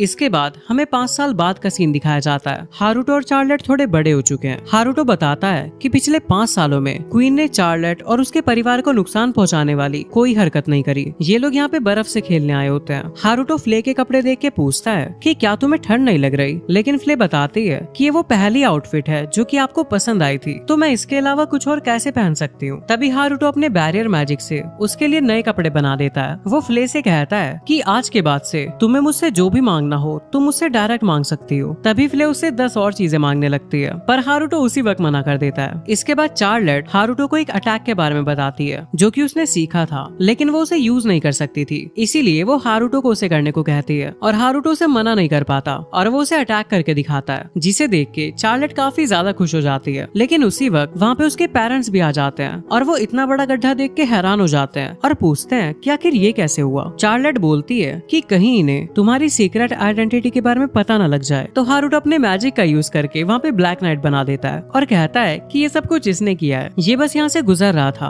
और चार्लेट के कहने पर इसने कारनामा करके दिखाया। उसके बाद वो दोनों बात करने लगते हैं कि काफी सालों से क्वीन ने उनके खिलाफ कुछ नहीं किया, यहाँ तक कि 5 सालों से उसने पब्लिक में आना भी बंद कर दिया है। सुनने में ऐसा आया है कि अब वो एक स्लेव कॉलर पहनने लगी है। पहले तो उसने सबको ये बताया कि उसके फैशन का हिस्सा है, लेकिन फिर धीरे धीरे सबको ये लगने लगा कि शायद क्वीन ने इसे गलती से पहन लिया और अब उतार नहीं पा रही। इसके बाद हारुतो सोचता है कि चलो अब मैं शांति से अपने कमरे के अंदर रह के मजे कर सकता हूँ। जब वो वहाँ से जा रहा होता है तभी उसके डैड उससे कहते हैं कि स्प्रिंग में तुम रॉयल कैपिटल में स्कूल ज्वाइन करोगे। लेकिन ये सुन के हारुतो बिल्कुल खुश नहीं होता, क्योंकि उसकी पिछली जिंदगी में उसे स्कूल से सबसे ज्यादा नफरत थी और स्कूल जाने के नाम से ही उसे सदमा लग जाता है। वो सोचने लगता है कि मैं अपने रूम में ही छुप जाऊंगा और कभी बाहर ही नहीं आऊंगा। इसके बाद हारुतो के डैड उसे स्कूल ज्वाइन करने को कहते हैं, लेकिन हारुतो मना कर देता है। इसके बाद वो उसे किंग के द्वारा लिखा हुआ रिकमेंडेशन लेटर दिखाते हैं। हारुतो को समझ में नहीं आ रहा होता कि आखिर क्वीन क्यों चाहती है कि वो स्कूल अटेंड करे। हारुतो के डैड बताते हैं कि प्रिंस लायस भी एक ग्रेड को स्किप करके उसी स्कूल को अटेंड करेंगे। ये सुन के हारुतो और भी ज्यादा दुखी हो जाता है। फिर हारुतो के डैड कहते हैं कि जब तुम वहाँ पे जाओगे तो अपने साथ एक अटेंडेंट लेके जाना, क्योंकि वो एक नई जगह है, इसलिए साथ में कोई होना चाहिए जो कि तुम्हारे बाकी के काम निपटा सके, ताकि तुम अपनी पढ़ाई पर पूरा फोकस कर सको। पर तुम फ्ले को अपने साथ नहीं ले जा सकते। इस बात पे हारुतो भी एग्री करता है, क्योंकि वो वहाँ पे सिर्फ प्रॉब्लम ही क्रिएट करेगी। तभी वहाँ हारुतो की मॉम आती है और कहती है कि मैंने तुम्हें बचपन से पाला है, मैं इस जॉब के लिए बिल्कुल परफेक्ट हूँ। लेकिन वो दोनों मना कर देते हैं। हारुतो से कहा जाता है कि तुम्हारे पास अभी 3 महीने हैं, इस टाइम में तुम ढूंढ लो कि तुम अपने साथ किसको लेके जाओगे। लेकिन हारुतो अभी भी स्कूल जाने के लिए बिल्कुल भी तैयार नहीं था। वो अपनी कॉपी से कहता है कि मेरे बदले तुम स्कूल चले जाना, लेकिन उसकी कॉपी मना कर देती है। हारुतो कहता है कि तुम मैजिक यूज नहीं कर सकते, इसी वजह से तुम्हें स्कूल से जल्दी निकाल दिया जाएगा और सारा इल्जाम किंग के ऊपर आएगा कि आखिर उसने तुम्हारे लिए रिकमेंडेशन लेटर क्यों लिखा। उसका कॉपी कहता है कि तुम ही क्यों नहीं चले जाते, बस अपना मैजिक यूज मत करना। हारुतो कहता है कि अगर मेरा वहाँ किसी से पंगा पड़ गया तो मुझे बैरियर मैजिक यूज करना पड़ेगा, जिस पर कॉपी कहता है तो क्या फिर मैं वहाँ पे जाके बच्चों से पिटूंगा। हारुतो कहता है कि अगर तुम्हें कुछ हो गया तो मेरे पास तुम्हारी रिप्लेसमेंट्स हैं। ये सुन के कॉपी को काफी गुस्सा आता है और वो कहता है कि आखिर तुमने मेरे जैसे कितने बना रखे हैं। लेकिन हारुतो कहता है कि मैं तो मजाक कर रहा था यार, चार्लेट ने कभी भी मुझे दूसरी कॉपी बनाने ही नहीं दी। कॉपी हारुतो काफी चिढ़ा हुआ था। वो कहता है कि आखिर तुम ऐसी बातें कैसे कर सकते हो। फिर हारुतो कहता है कि मैं तुम्हें बैरियर मैजिक से प्रोटेक्ट करूंगा, लेकिन तुम्हें इस मिशन पे जाना ही होगा, और ना चाहते हुए भी उसकी कॉपी को ये बात माननी पड़ती है। इसके बाद हम एक घर को देखते हैं जिसे हारुतो ने पूरे 5 साल लगाकर बनाया था ताकि वो शांति से अपने नल्ले बेरोजगार वाली जिंदगी जी सके। वो मजे से वहाँ पे गेम खेल रहा था जो कि उसने खुद ही बनाया था। फिर वहाँ पे चार्लेट और फ्ले पहुँच जाते हैं। चार्लेट वहाँ पे एनिमे देखने आई थी। हारुतो उससे पूछता है कि तुम काफी समय से यहाँ पे नहीं आई, तो मुझे लगा कि तुमने एनिमे देखना बंद कर दिया। चार्लेट कहती है कि मुझे पहले से भी ज्यादा पढ़ाई करनी पड़ रही है और इसी वजह से मुझे यहाँ पे आने का टाइम ही नहीं मिल रहा था, पर मैं और एनिमे देखना चाहती हूँ। तो हारुतो कहता है कि मैं तुम्हें यहाँ पे टेलीपोर्ट कर सकता हूँ और वो उसे अपना नया मैजिक दिखाता है, पर उसने अभी तक उसे टेस्ट नहीं किया था कि वो जिंदा चीजों पे काम करता भी है या फिर नहीं। फ्ले आइडिया देती है कि तुम अपनी कॉपी पर टेस्ट कर सकते हो, आखिर उसे बनाया ही इसीलिए है, लेकिन उसकी कॉपी आने से मना कर देती है क्योंकि उसे पता था कि भाई दाल में कुछ तो काला जरूर है। कॉपी कहता है कि तुम इधर क्यों नहीं आ जाते। हारुतो को सुन के गुस्सा आ जाता है। कॉपी कहता है कि क्या हुआ, तुम्हें डर लग रहा है क्या कि कहीं तुम इस डायमेंशन में हमेशा के लिए न फंस जाओ। पर फ्ले उसकी बड़बड़ से परेशान हो चुकी थी। वो टेलीपोर्ट होके उधर जाती है और उसे इधर फेंक देती है, जिससे हमें पता लग जाता है कि इस मैजिक से इंसानों को भी सेफली टेलीपोर्ट कर सकते हैं। तो हारुतो एक गेट पर अपना टेलीपोर्टेशन मैजिक लगा देता है ताकि चार्लेट को किंगडम से यहाँ पे आने में कोई परेशानी ना हो। इसके बाद हम देखते हैं कि वो तीनों उसी रूम में हैं। तभी हारुतो को याद आता है कि मुझे तो अटेंडेंट ढूंढनी थी। चार्लेट कहती है आपने क्या कहा, और फ्ले को सुन के थोड़ा शक हो गया था। हारुतो कहता है अरे कुछ नहीं, मैं थोड़ी देर वॉक करके आता हूँ। इसके बाद हारुतो एक विलेज में पहुँचता है जहाँ के सारे लोग स्केलेटन्स थे। ये वही स्केलेटन्स हैं जिनसे हारुतो 5 साल पहले लड़ा था और उन्हें अपने कंट्रोल में कर लिया था। वो सभी हारुतो का स्वागत करते हैं क्योंकि हारुतो ने जब उन्हें हराया था तो वो सभी लोग उसे फॉलो करने लगे थे। इसी वजह से हारुतो ने उन्हें रहने के लिए थोड़ी जमीन दे दी। तभी हारुतो के पास एक स्केलेटन आता है जिसका नाम उसने जॉनी रखा था। वो सभी स्केलेटन्स का लीडर है। वो हारुतो को बताता है कि जिन मॉन्स्टर्स के पास रहने के लिए कोई जगह नहीं थी, हमने उन्हें यहाँ पे रहने दिया, जिसकी वजह से उनका विलेज पहले से भी काफी ज्यादा बड़ा हो चुका है। फिर जॉनी कहता है कि क्या आप बाकी के भी डिस्ट्रिक्ट देखना चाहोगे। इसके बाद वो उसे वहाँ पे लेके जाता है जहाँ पे वो लोग खेती कर रहे थे। वो उसे दिखाते हैं कि उन्होंने काफी सारी सब्जियां उगाई है, जिसे लेके वो काफी ज्यादा खुश थे। हारुतो सोच रहा था कि ये लोग तो स्केलेटन्स हैं, आखिर ये सब्जियां कैसे खाएंगे, और वो समझ जाता है कि ये सारी सब्जियां इन्होंने बाकी मॉन्स्टर्स के लिए उगाई हैं। वो इस बात से काफी ज्यादा खुश था कि ये लोग दूसरों के बारे में कितना ज्यादा सोचते हैं और कितने काइंड हार्टेड लोग हैं। इसके बाद जॉनी उसे काफी सारी चीजें दिखाता है और वो लगातार बोले ही जा रहा था। हारुतो को उसकी आवाज काफी ज्यादा पसंद आ रही थी। वो काफी अच्छे दिल का था, साथ में हारुतो के लिए काफी लॉयल भी था। इसलिए हारुतो सोच रहा था क्यों ना मैं इसे ही अपना अटेंडेंट बना लूं, मुझे बस इसे ह्यूमन जैसा दिखाना होगा और फिर मेरा काम बन जाएगा। लेकिन वो स्केलेटन बड़बड़ करना बंद ही नहीं कर रहा था। फिर हारुतो सोचने लगता है कि अगर मुझे रोज इतनी ज्यादा बड़बड़ सुनने को मिलेगी तो मैं पागल ही हो जाऊंगा। वो इस प्लान को कैंसिल करके एक नदी के किनारे बैठ जाता है जहाँ पे वही बड़ा सा गोलम भी आ जाता है। हारुतो कहता है कि मैं तो भूल ही गया था कि तुम भी यहाँ पे हो। इसका नाम हारुतो ने गीगा रखा था। वो हारुतो को एक फूल देता है और शर्माने लगता है। उसकी आवाज सुन के हारुतो को पता लगता है कि वो एक फीमेल है। उसे देख के हारुतो सोचने लगता है कि ये काफी अच्छी है, लेकिन ये मेरी अटेंडेंट नहीं बन सकती क्योंकि वो काफी ज्यादा बड़ी है। इसके बाद हारुतो थक हार के वापस आ जाता है। यहाँ फ्ले उससे पूछती है कि आप अटेंडेंट के बारे में कुछ बोल रहे थे। तभी हारुतो चिल्लाता है कि इसका तुमसे कोई लेना देना नहीं, और वो बेचारी फ्ले को रोता हुआ छोड़ के वहाँ से चला जाता है। अगले दिन चार्लेट हारुतो के पास आती है और कहती है कि मैंने ब्लैक नाइट के लिए एक नया नाम सोचा है, शिवा। मैंने इंटरनेट पे पढ़ा था कि ये दुनिया के सबसे पावरफुल गॉड है जो कि क्रिएशन और डिस्ट्रक्शन का काम करते हैं, और उसे लगता है कि ये नाम हारुतो के लिए एकदम परफेक्ट होगा। इसके बाद हम एक नई जगह को देखते हैं जहाँ पे कुछ लोग एक बड़े से ड्रैगन को मार रहे थे, लेकिन वो ड्रैगन वहाँ से बच के भाग जाता है, लेकिन तूफान की वजह से वो नीचे गिर जाता है और उसकी चोटें और भी ज्यादा गहरी हो जाती है। इसके बाद हारुतो के डैड उसे बताते हैं कि एक नीला सा बड़ा ड्रैगन उनके बॉर्डर पे देखा गया है और वो ड्रैगन यहाँ पे भी आ सकता है और हो सकता है कि वो तबाही मचाए, इसीलिए वो फ्ले को उसे हैंडल करने को कहते हैं। पर फ्ले कहती है कि मैं बस लॉर्ड हारुतो के लिए काम करती हूँ। हारुतो कहता है कि ठीक है, तो इसे मेरा ही ऑर्डर समझो, लेकिन फ्ले फिर भी इस काम के लिए मुंह बना रही थी। फ्ले बताती है कि इतना बड़ा ड्रैगन तो कई साल पहले पैदा हुआ होगा, लेकिन मैं किसी ब्लू ड्रैगन को नहीं जानती। इसका मतलब ये है कि जब ह्यूमंस और डीमंस की लड़ाई हो रही थी तो वो ड्रैगन हमारी मदद करने की जगह डर के माउंटेन्स में छुप गया होगा, और इसीलिए मैं उस डरपोक ड्रैगन को नहीं बचाना चाहती। इसके बाद हारुतो अपने डैड से कहता है कि हमें इस बारे में सोचने के लिए थोड़ा और टाइम चाहिए, और वो उस रूम से बाहर आ जाते हैं। वहीं गेट के बाहर हारुतो चार्लेट को देखता है। वो उससे कहता है कि तुम्हें ऐसे छुप के दूसरों की बातें नहीं सुननी चाहिए। चार्लेट कहती है कि वो ऐसा दोबारा नहीं करेगी, और वो फ्ले से पूछती है कि क्या तुम सच में उस ड्रैगन को नहीं बचाओगी, वो कितना ज्यादा दर्द में होगा। और अब हारुतो भी उससे कहता है, जिसके बाद फ्ले मान जाती है। और नेक्स्ट सीन में ये लोग उस ड्रैगन के पास पहुंच जाते हैं और हम देखते हैं कि उस ड्रैगन की हालत काफी ज्यादा बुरी हो रखी है। लेकिन तभी कुछ एडवेंचरर्स उसे मारने के लिए आगे बढ़ने लगते हैं, लेकिन तभी वो दोनों वहाँ पे पहुंच जाते हैं और उन्हें रोक देते हैं। हारुतो उस ड्रैगन को हील करने लगता है, जिसके बाद वो दोनों मिलके सभी एडवेंचरर्स को हरा देते हैं। वो ड्रैगन उठ के खड़ा हो जाता है और हारुतो उसे अपना इंट्रोडक्शन दे ही रहा होता है, तभी वो ड्रैगन उसे जमा देता है। ये देख के फ्ले उस ड्रैगन पे चिल्लाने लगती है और हारुतो भी उससे कहता है कि मैं यहाँ पे तुम्हें बचाने आया हूँ और तुम मुझे जमाने में लगे हो। ये सुन के वो ड्रैगन कहता है कि तुम मेरी मदद के लिए आए हो। उसकी आवाज हारुतो को डायरेक्टली अपने दिमाग में सुनाई दे रही थी, जैसा कि फ्ले के टाइम पे हुआ था।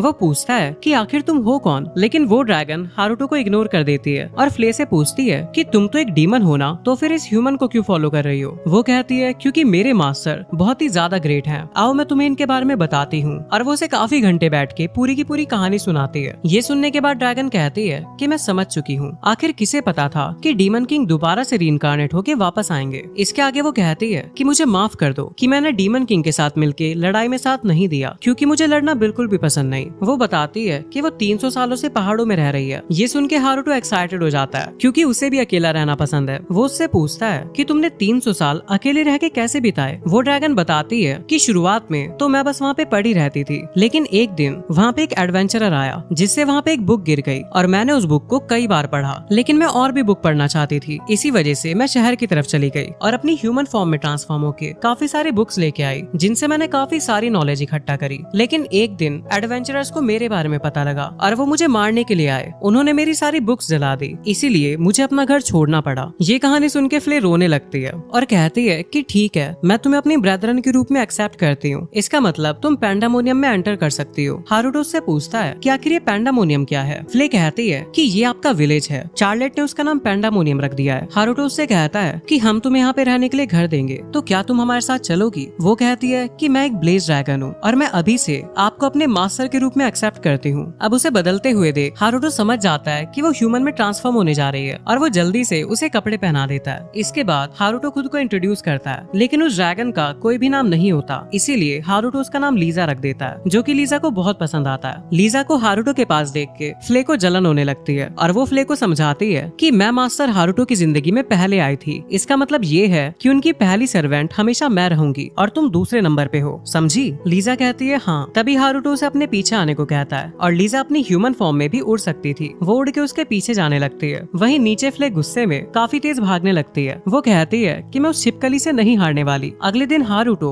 लीजा को अपनी फैमिली से मिलवाता है और कहता है कि ये लीजा है, एक ब्लेज ड्रैगन, और ये यहाँ पे एक मेड की तरह काम करना चाहती है। चार्लेट और नाटेलिया उसे देख के काफी खुश होते हैं। वहीं गोल्ड कहते हैं कि मुझे यकीन नहीं होता कि ये वही ब्लेज ड्रैगन है। चलो इस बात को छोड़ो, मुझे फर्क नहीं पड़ता कि तुम इसे यहाँ पे कैसे लेके आए हो। जब तक ये कासल के रूल्स को फॉलो करेगी तब तक मुझे इससे कोई प्रॉब्लम नहीं है। इसके बाद फ्ले लीजा को काम सिखाने लगती है। सबसे पहले वो उसे झाड़ू मारना सिखाती है, लेकिन उसी से झाड़ू टूट जाती है और वो लीजा से कहती है कि देखा तुमने, ऐसी चीजें हो सकती है, इसीलिए तुम्हें संभल के काम करना होगा। इसके बाद लीजा झाड़ू मारना शुरू करती है और वो काफी अच्छे से झाड़ू लगाती है। इसके बाद फ्ले उसे बर्तन साफ करना सिखा रही थी। लीजा तो वो काम काफी अच्छे से कर रही थी, लेकिन फ्ले से सारे के सारे बर्तन टूटे जा रहे थे। इसके बाद वो उसे खाना बनाना सिखाती है, लेकिन वो खुद ही उस खाने को जला देती है। वहीं लीजा सारे काम को फ्ले से भी बेहतर कर रही थी। वो काफी अच्छा खाना बनाती है, जिसे देख के सभी मेट्स उसकी तारीफ करते हैं, जिससे लीजा को जेलसी फील हो रही थी। जब लीजा खाना सर्व करती है तो वो सभी को काफी ज्यादा टेस्टी लगता है और वो सारे लोग भी उसके खाने की तारीफ करते हैं। बेचारी फ्ले कोने में बैठी हुई थी। फिर लीजा चार्लेट का मुंह पोंछती है। नाटेलिया देखती है कि लीजा उसका कितना ख्याल रख रही है। वो पूछती है कि तुम सारे काम इतने अच्छे से करती हो, क्या तुम्हें इसके अलावा और भी चीजें आती है। जिस पर लीजा कहती है कि मुझे बुक्स पढ़ना बहुत ही ज्यादा पसंद है, इसीलिए मेरे पास मैजिक की भी काफी नॉलेज है। तो नाटेलिया कहती है तो क्यों ना तुम चार्लेट की पर्सनल मेड बन जाओ। जिसके बाद से वो सुबह सुबह उसे उठाती है और उठाने के बाद कपड़े चेंज करवाती है। फिर वो उसे बाहर लाके अलग अलग मैजिक सिखाने लगती है। साथ ही वो उसकी पढ़ाई में भी मदद कर रही थी। इसके बाद हारुतो कहीं पे जा रहा होता है, तभी चार्लेट उसे रोकती है और कहती है कि देखो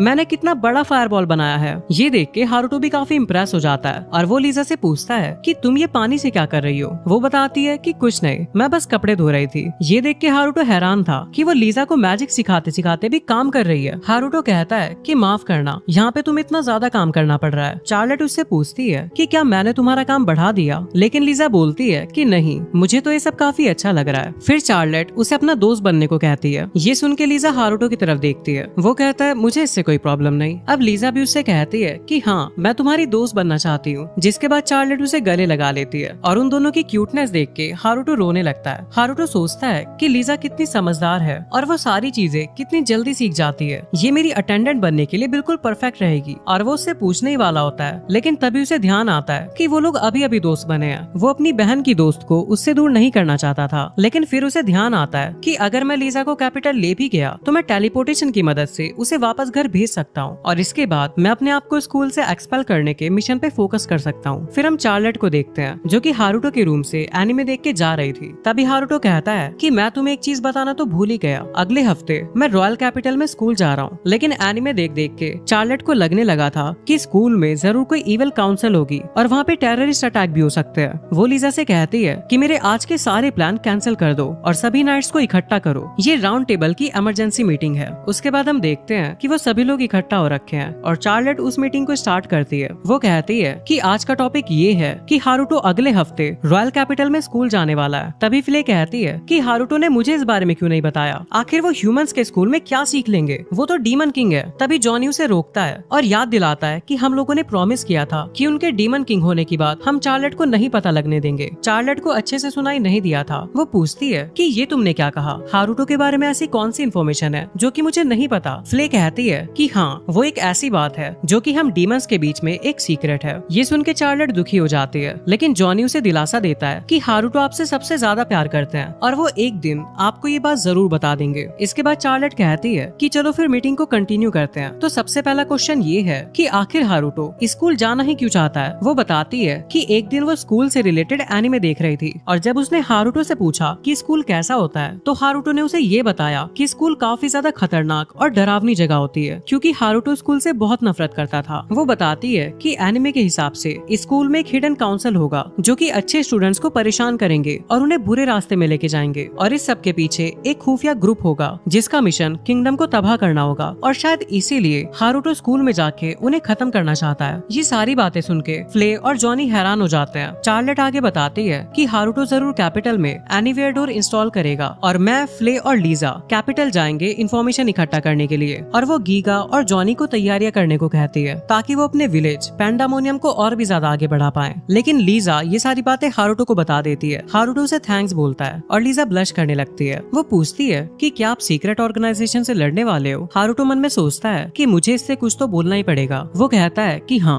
और कैपिटल में तुम मेरी अटेंडेंट बनके मेरा साथ दोगी, जिस पे लीजा मान जाती है। अगले सीन में हम चार्लेट को देखते हैं जो कि फ्ले से कह रही थी कि आखिर तुम्हारे कपड़े बाकी मेड जैसे क्यों नहीं है। तो फ्ले उसे बताती है कि ये फर्स्ट टाइम की बात है जब हारुतो ने उसे मेड बनने का ऑर्डर दिया था, लेकिन जब मेड्स उसके लिए यूनिफॉर्म लेके आई तो वो सारी यूनिफॉर्म्स उसके छोटी पड़ गई और इसीलिए उसने हारुतो की पसंद के कस्टम मेड कपड़े सिलवाए। तभी चार्लेट लीजा को उड़ते हुए देखती है। वो फ्ले से पूछती है क्या तुम उड़ नहीं सकती, पर फ्ले कहती है कि ऐसा नहीं है, बस अभी मुझे उड़ने की आदत नहीं है। चार्लेट उससे पूछती है कि क्या तुम मुझे उड़ना सिखा सकती हो, मुझे भी उड़ना है। फ्ले कहती है कि ठीक है और वो उसे उड़ के दिखाने लगती है, लेकिन वो उड़ने की जगह सिर्फ लंबी लंबी छलांग मार रही थी। लेकिन चार्लेट इसे भी देख के खुश हो जाती है। वो कहती है कि ये कितना अमेजिंग है। वहीं ये सब चीजें हारुतो भी देख रहा था। वो कहता है कि इसे उड़ना थोड़ी कहते हैं। तभी नाटिलिया वहाँ पे आ जाती है और चार्लेट से कहती है कि तुम अभी फ्लाइट मैजिक यूज करने के लिए काफी छोटी हो। ये सुन के चार्लेट का मुंह रोने वाला हो जाता है, पर फ्ले से ये सब देखा नहीं जा रहा था और वो हारुतो के पास जाती है। हारुतो समझ जाता है और उसे कहता है कि इसे अपने साथ ले जाओ। हारुतो ने उसे एक प्लेन बना के दिया था जिसमें बैठ के चार्लेट उड़ रही थी और एंजॉय कर रही थी। इसके बाद उन लोगों के काफी सारे दिन ऐसे ही बीत जाते हैं। वहीं फ्ले को गर्म पानी में नहाना पसंद नहीं था, लेकिन जब उसे ये पता लगता है कि वो हारुतो ने बनाया है तो उसके कुछ टाइम बाद उसे भी वो पसंद आने लगता है। वहीं हारुतो ने एक डिवाइस बनाया है उन सभी का माना लेवल चेक करने के लिए। डिवाइस यूज करने पर उसे पता लगता है कि फ्ले का माना मैक्सिमम 77 लेवल तक जा सकता है और वो अभी 40 लेवल पे है। वहीं लीजा 71 में से 36 लेवल पे। हारुतो बोलता है कि डीमंस का माना लेवल तो सच में काफी हाई होता है, लेकिन तभी वो चार्लेट का माना चेक करता है और वो ये देख के हैरान हो जाता है कि उसका लेवल 61 तक जा सकता है। वो फिलहाल 17 पे है, लेकिन जो क्वीन थी उसका मैक्सिमम लेवल 44 था। इसका मतलब वो उसे भी सरपास करेगी। हारुतो चार्लेट से कहता है कि अगर तुम मन लगा के ट्रेनिंग करोगी तो तुम जल्दी ही अपनी मैक्स लेवल तक पहुंच जाओगी। पर चार्लेट कहती है कि ऐसा नहीं हो सकता, क्योंकि जब वो छोटी थी तो इससे पहले कि वो बोल पाती उसने फायर बॉल बनाना शुरू कर दिया था और इसीलिए उसकी मॉम ने उसके ऊपर एक सीलिंग मैजिक कास्ट किया, यानी उसकी सारी पावर्स अभी सील हो रखी है। ये सुन के हारुतो हैरान हो जाता है और कहता है कि ये तो बचपन से जीनियस है। तभी चार्लेट उससे पूछती है कि तुम्हारा लेवल क्या है। फ्ले कहती है कि मास्टर का लेवल जरूर 100 से ज्यादा होगा, पर हारुतो अपनी लेवल बताने से मना कर देता है। इसके बाद हारुतो कैपिटल के लिए निकल रहा होता है। उसके डैड उससे उससे पूछते हैं कि तुमने लीजा की पूंछ और सींग छुपा दिए हैं। वो थोड़ी अनकंफर्टेबल लग रही थी। हारुतो कहता है कि कुछ टाइम बाद तुम्हें इसकी आदत हो जाएगी। फ्ले काफी ज्यादा उदास है क्योंकि वो जाना चाहती थी, पर हारुतो उसकी जगह लीजा को लेके जा रहा है। वहीं दूसरी तरफ मारियाना लायस के पास मार्ग्रेव से एक लेटर लेके आई थी। वो कहती है कि तुम भी इसका इंतजार कर रहे थे ना। लायस कहता है कि इसमें यही लिखा होगा ना कि हारुतो रॉयल कैपिटल के लिए निकल चुका है, तुम्हें इसके लिए लेटर को यहाँ लाने की जरूरत नहीं थी। मारियाना कहती है कि मैंने ये सब इसीलिए किया क्योंकि वो तुम ही हो जिसने हारुतो को वो रिकमेंडेशन लेटर देने की रिक्वेस्ट की थी। लायस कहता है कि मैंने ऐसा इसलिए किया क्योंकि मैं जानना चाहता था कि आखिर वो इतना स्ट्रॉन्ग कैसे है। जिस दिन से मैं उससे हारा हूँ, मैं अपने मैजिक और स्वॉर्ड्समैनशिप पे काम कर रहा हूँ, और ऐसे में अगर हम एक ही स्कूल में जाएंगे तो मैं उसके बारे में और भी चीजें जान पाऊंगा। ये सुन के मारियाना कहती है कि जब से तुम उससे हारे हो तुम बिल्कुल बदल गए हो, लेकिन अभी भी काफी घमंडी हो। ये सुन के लायस कहता है कि अच्छा, और मैंने सुना था कि तुम भी फादर के सामने खड़ी हो गई थी और ये कह रही थी कि तुम वहाँ से जब तक नहीं हिलोगी जब तक तुम्हें रिकमेंडेशन लेटर नहीं मिल जाता। ये सुन के मारियाना शर्मा जाती है और कहती है कि ऐसा कुछ भी नहीं है, मेरे मन में हारुतो के लिए कोई फीलिंग्स नहीं है। अब लायस समझ जाता है कि मारियाना को हारुतो पे क्रश है। इसके बाद लायस मारियाना से कल्ट के बारे में पूछता है जो कि स्कूल में लोगों को इन्फ्लुएंस करने की कोशिश कर रहे हैं। मारियाना बताती है कि एक चर्च ऑफ लूसीफर नाम का ग्रुप है जो कि डीमंस की पूजा करते हैं, और सिर्फ स्कूल ही नहीं, उनका इन्फ्लुएंस धीरे धीरे पूरे किंगडम में फैल चुका है। और उससे भी बड़ी प्रॉब्लम ये है कि वो किंग को गद्दी से हटाना चाहते हैं और काफी सारे एरिस्टोक्रेट्स उनको फंडिंग दे रहे हैं। लायस कहता है कि ऐसी अफवाहें हैं कि हमारी मदर ही उनको फंड कर रही है। मुझे समझ नहीं आ रहा कि वो ऐसा क्यों करना चाहती हैं। वो अचानक से ही 5 साल के अंदर चेंज हो गई हैं। आखिरकार ऐसा हुआ क्या है? कहीं ऐसा तो नहीं कि मदर ही फादर को मारना चाहती हैं? तभी वहाँ क्वीन आ जाती है और उसे देख के वो दोनों डर जाते हैं। तभी क्वीन अचानक से मारियाना का गला पकड़ लेती है और कहती है, तुम उस स्कॉलर को देख रही थी ना, तुम्हें क्या लगता है ये फनी है? तुम भी बाकियों की तरह मेरा मजाक बना रही हो ना? लायस कहता है, मॉम प्लीज रुक जाओ, और क्वीन रुक जाती है। वो कहती है कि मैं तो बस मजाक कर रही थी। इसके बाद वो लायस के पास आती है और कहती है, मैंने सुना है कि गोल्ड का बेटा और तुम एक ही साथ स्कूल जाने वाले हैं। वो यहाँ अकेला फील करेगा, इसीलिए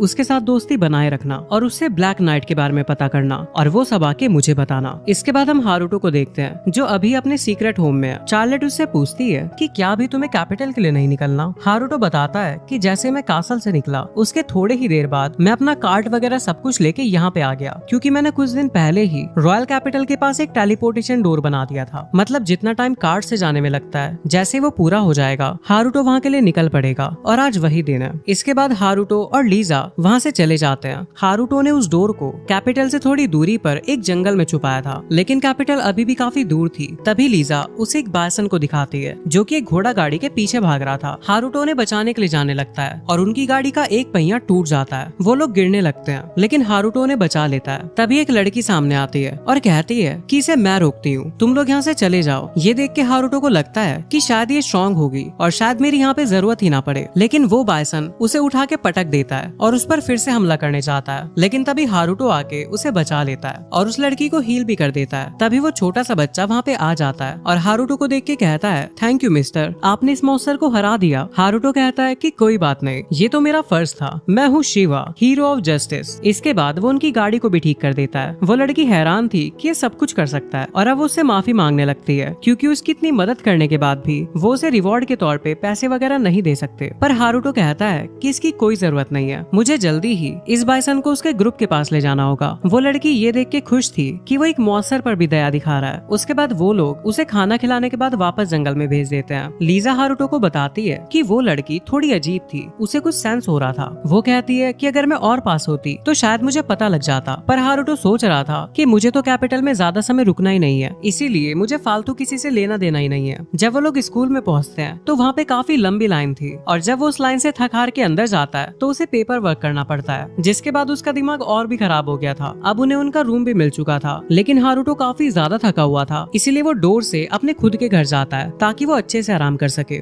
और वो फ्ले से कुछ खाना बनाने को कहता है। चार्लेट कहती है कि हमें कैपिटल में किसी होटल में जाके खाना चाहिए। फ्ले कहती है, पर मैं मास्टर के लिए कुछ बना सकती हूँ। जिसके बाद चार्लेट उसके कान में कुछ बोलती है और अब फ्ले भी मान जाती है और कहती है कि कभी कभी हमें कैपिटल में भी जाके खाना चाहिए। इसके बाद हारुतो उसके सींग गायब कर देता है और वो सभी लोग कैपिटल में पहुंच जाते हैं। इसके बाद वो लोग रेस्टोरेंट में जाके खाना खाते हैं। खाना खाने के बाद चार्लेट एक मैप निकालती है और सभी को एक एक जगह दे देती है। हारुतो उससे पूछता है, तुम तो शायद यहाँ पे मजे करने आई थी ना? चार्लेट कहती है कि आई तो मैं मजे करने ही थी, लेकिन हमारे एनिमी के पास जियोग्राफिकल एडवांटेज है, इसीलिए हम इस इस जगह के बारे में ज्यादा से ज्यादा इन्फॉर्मेशन इकट्ठा करना चाहते हैं। हारुतो मन में सोचता है कि ये जो करना चाहती है इसे करने देता हूँ। इसके बाद फ्ले और लीजा अपनी अपनी डायरेक्शन में चले जाते हैं इन्फॉर्मेशन इकट्ठा करने के लिए। इसके बाद चार्लेट हारुतो का हाथ पकड़ती है और कहती है कि ये एक डेट है, चलो चलते हैं। वो सोचता है कि मैं इसका भाई हूँ तो शायद ये बचपने की वजह से ऐसा बोल रही होगी, बड़े होके तो बच्चे बदल ही जाते हैं। इसके बाद चार्लेट एक दुकान पे जाके रुकती है। उसे वहाँ पे एक ज्वेलरी बहुत पसंद आई थी और हारुतो उसे वो खरीद के दे देता है। इसके बाद शाम हो जाती है जहाँ चार्लेट आगे भाग रही थी, लेकिन तभी वो एक लड़की से टकरा जाती है। वो दोनों एक दूसरे से माफी मांगते हैं। जब हारुतो वहाँ पे पहुँचता है तो वो उस लड़की को देख के मुंह घुमा लेता है। वो लड़की उसे देख के कहती है कि क्या हम पहले कहीं मिल चुके हैं? मुझे तुम्हारा चेहरा तो याद नहीं, लेकिन तुम्हारा जो माना है वो काफी जाना पहचाना लग रहा है। पर हारुतो कहता है कि ऐसा बिल्कुल नहीं हो सकता क्योंकि मेरा माना तो सिर्फ लेवल 2 पर है। उसके बाद वो लड़की अपने पार्ट टाइम इंटरव्यू के लिए वहाँ से चली जाती है। चार्लेट भी उसे देख के कहती है कि ये लड़की थोड़ी सी अजीब है, बता पाना मुश्किल है, लेकिन ये कोई आम लड़की नहीं है। हारुतो सोचता है कि लीजा ने भी यही बात कही थी, शायद जिनका माना लेवल ज्यादा होता है वो दूसरे के माना को सेंस कर पाते हैं, लेकिन मैं क्यों अपना फालतू सर दर्द करूं? मैं कल से अपने सेरेमनी वाले दिन तक बस अपने कमरे में ही पड़ा रहने वाला हूँ। इसके बाद हारुतो का क्लोन उसे बता रहा होता है कि एक टीचर ने आके उसे बताया था कि एंट्रेंस से पहले उसे एक प्रो एफिशिएंसी टेस्ट देना होगा। हारुतो सोचता है कि अगर वो इस टेस्ट में गलत आंसर लिखेगा तो एंट्रेंस सेरेमनी से पहले ही उसे स्कूल से बाहर निकाल देंगे। और इन्हीं इरादों के साथ हारुतो टेस्ट देने के लिए जाने लगता है। क्लासरूम में उसे क्वेश्चन पेपर दिया जाता है। हारुतो का प्लान ये था कि वो सभी सवालों का गलत आंसर लिखेगा, लेकिन जब वो क्वेश्चंस को पढ़ता है तो उसे किसी भी चीज का जवाब नहीं पता था, इसीलिए वो उन सभी के नीचे लिख देता है कि मुझे नहीं पता। लेकिन तभी उसे एक क्वेश्चन दिखता है जो कि बैरियर मैजिक के बारे में था। हारुतो सोचता है कि अगर मैंने जानबूझ के सारे आंसर गलत लिखे तो लोगों को मुझ पे शक होगा, और क्योंकि हारुतो बैरियर मैजिक के बारे में जानता है इसीलिए वो उसके बारे में काफी ज्यादा डिटेल्स में लिख देता है। जिसके बाद लास्ट क्वेश्चन एंशिएंट मैजिक के ऊपर होता है और हारुतो ने लाइब्रेरी में एंशिएंट मैजिक के बारे में काफी कुछ पढ़ा था और जिसने वो बुक्स लिखी थी उसका नाम काफी ज्यादा लंबा था। वो ये सोचते सोचते ही वहाँ पे आंसर को ज्यादा ही लंबा लिख देता है। तभी टीचर उससे शीट को ले लेते हैं और कहते हैं कि अब तुम्हारा माना टेस्ट होगा,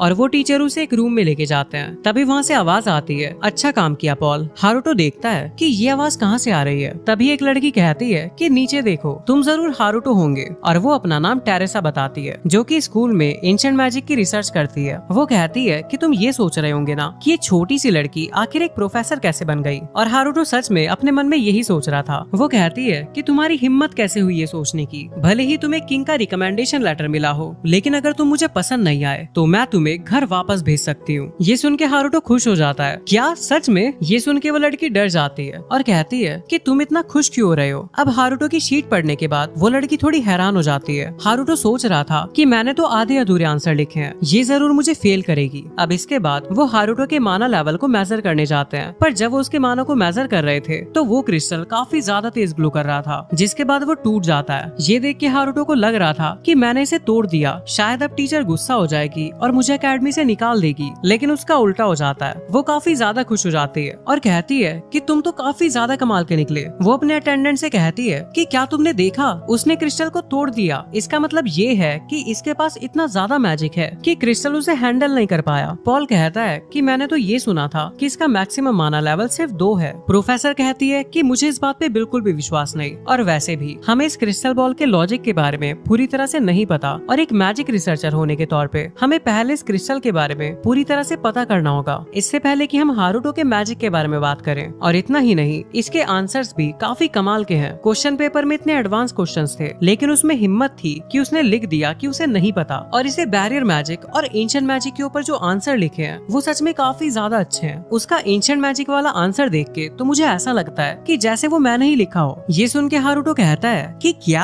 आखिर इसे ऐसा क्यों लग रहा है। तभी उसे रियलाइज होता है कि जो एंशिएंट मैजिक की बुक उसने पढ़ी थी उसकी ऑथर यही लड़की है। तभी प्रोफेसर कहती है कि मैंने डिसाइड कर लिया है कि मैं हारुतो को अपने साथ रखूंगी और किसी और प्रोफेसर को इसे नहीं ले जाने दूंगी, और ये मैटर सिर्फ हमारे बीच ही रहना चाहिए। पॉल कहता है कि ये मैटर तो शुरुआत से आपका ही था, क्योंकि आप ही थी जिसने ये सब करवाने का प्लान किया था। ये सुन के हारुतो कहता है कि क्या, इसका मतलब ये लोग सिर्फ मेरे मजे ले रहे थे। प्रोफेसर उसे अपनी रिसर्च को ज्वाइन करने को कहती है, लेकिन हारुतो मना करके वहाँ से चला जाता है। इसके बाद एंट्रेंस सेरेमनी का दिन आता है और चार्लेट हारुतो के क्लोन को एक गन देती है जो कि हारुतो ने उसे देने को कहा था। ये सेरेमनी में जाने के लिए काफी डरा हुआ था क्योंकि इसके पास जरा सा भी मैजिक नहीं है। सेरेमनी के खत्म होते ही हारुतो का क्लोन अपने रूम की तरफ भाग रहा होता है। तभी वो कुछ स्टूडेंट्स को देखता है जो उसे एक्सट्रोवर्ट लग रहे थे, इसीलिए वो उनकी नजरों में नहीं आना चाहता था और वो कोने में अपना सर झुका के आगे बढ़ने लगता है। तभी वो लड़का कहता है, ओए तुम सुनो मेरी बात। क्लोन को लगता है कि शायद वो उसे ही बुला रहा है। तभी वो कहता है, ओए सफेद बाल वाली लड़की, मेरी बात सुनो। ये सुन के क्लोन को थोड़ी शांति मिलती है और वो वहाँ से नजरें झुका के आगे बढ़ने लगता है, लेकिन वो सीधा जाके उसी लड़की से टकरा जाता है। वो बंदा उन दोनों को देख के कहता है कि तुम दोनों, आखिर तुम्हारी हिम्मत कैसे हुई मुझे बिना सैल्यूट करे यहाँ से जाने की? मेरे आगे झुको, मैं यहाँ का वाइस प्रेसिडेंट हूँ। वो लड़की कहती है कि माफ करना, मैं इस अकेडमी में आज ही आई हूँ, क्या ऐसा करना यहाँ का रूल है? तभी वो कहता है, अब समझ में आया। ओए शाय लड़के, इसे यहाँ के रूल बताओ। लेकिन हारुतो सोच रहा था कि भाई मुझे क्या पता, और वैसे भी मुझे इन लोगों के बीच ज्यादा देर नहीं रहना, और इसीलिए वो अपने पेट दर्द का बहाना बना के वहाँ से जाने लगता है। ये देख के स्नाइडर को गुस्सा आ जाता है और वो कहता है कि तुम्हारी हिम्मत कैसे हुई ऐसे झूठ बोल के मेरा मजाक उड़ाने की, और वो उस पर अपने मैजिक से हमला कर देता है। क्लोन भागने की कोशिश करता है, लेकिन स्नाइडर बोलता है कि इस अटैक से कोई नहीं बच सकता।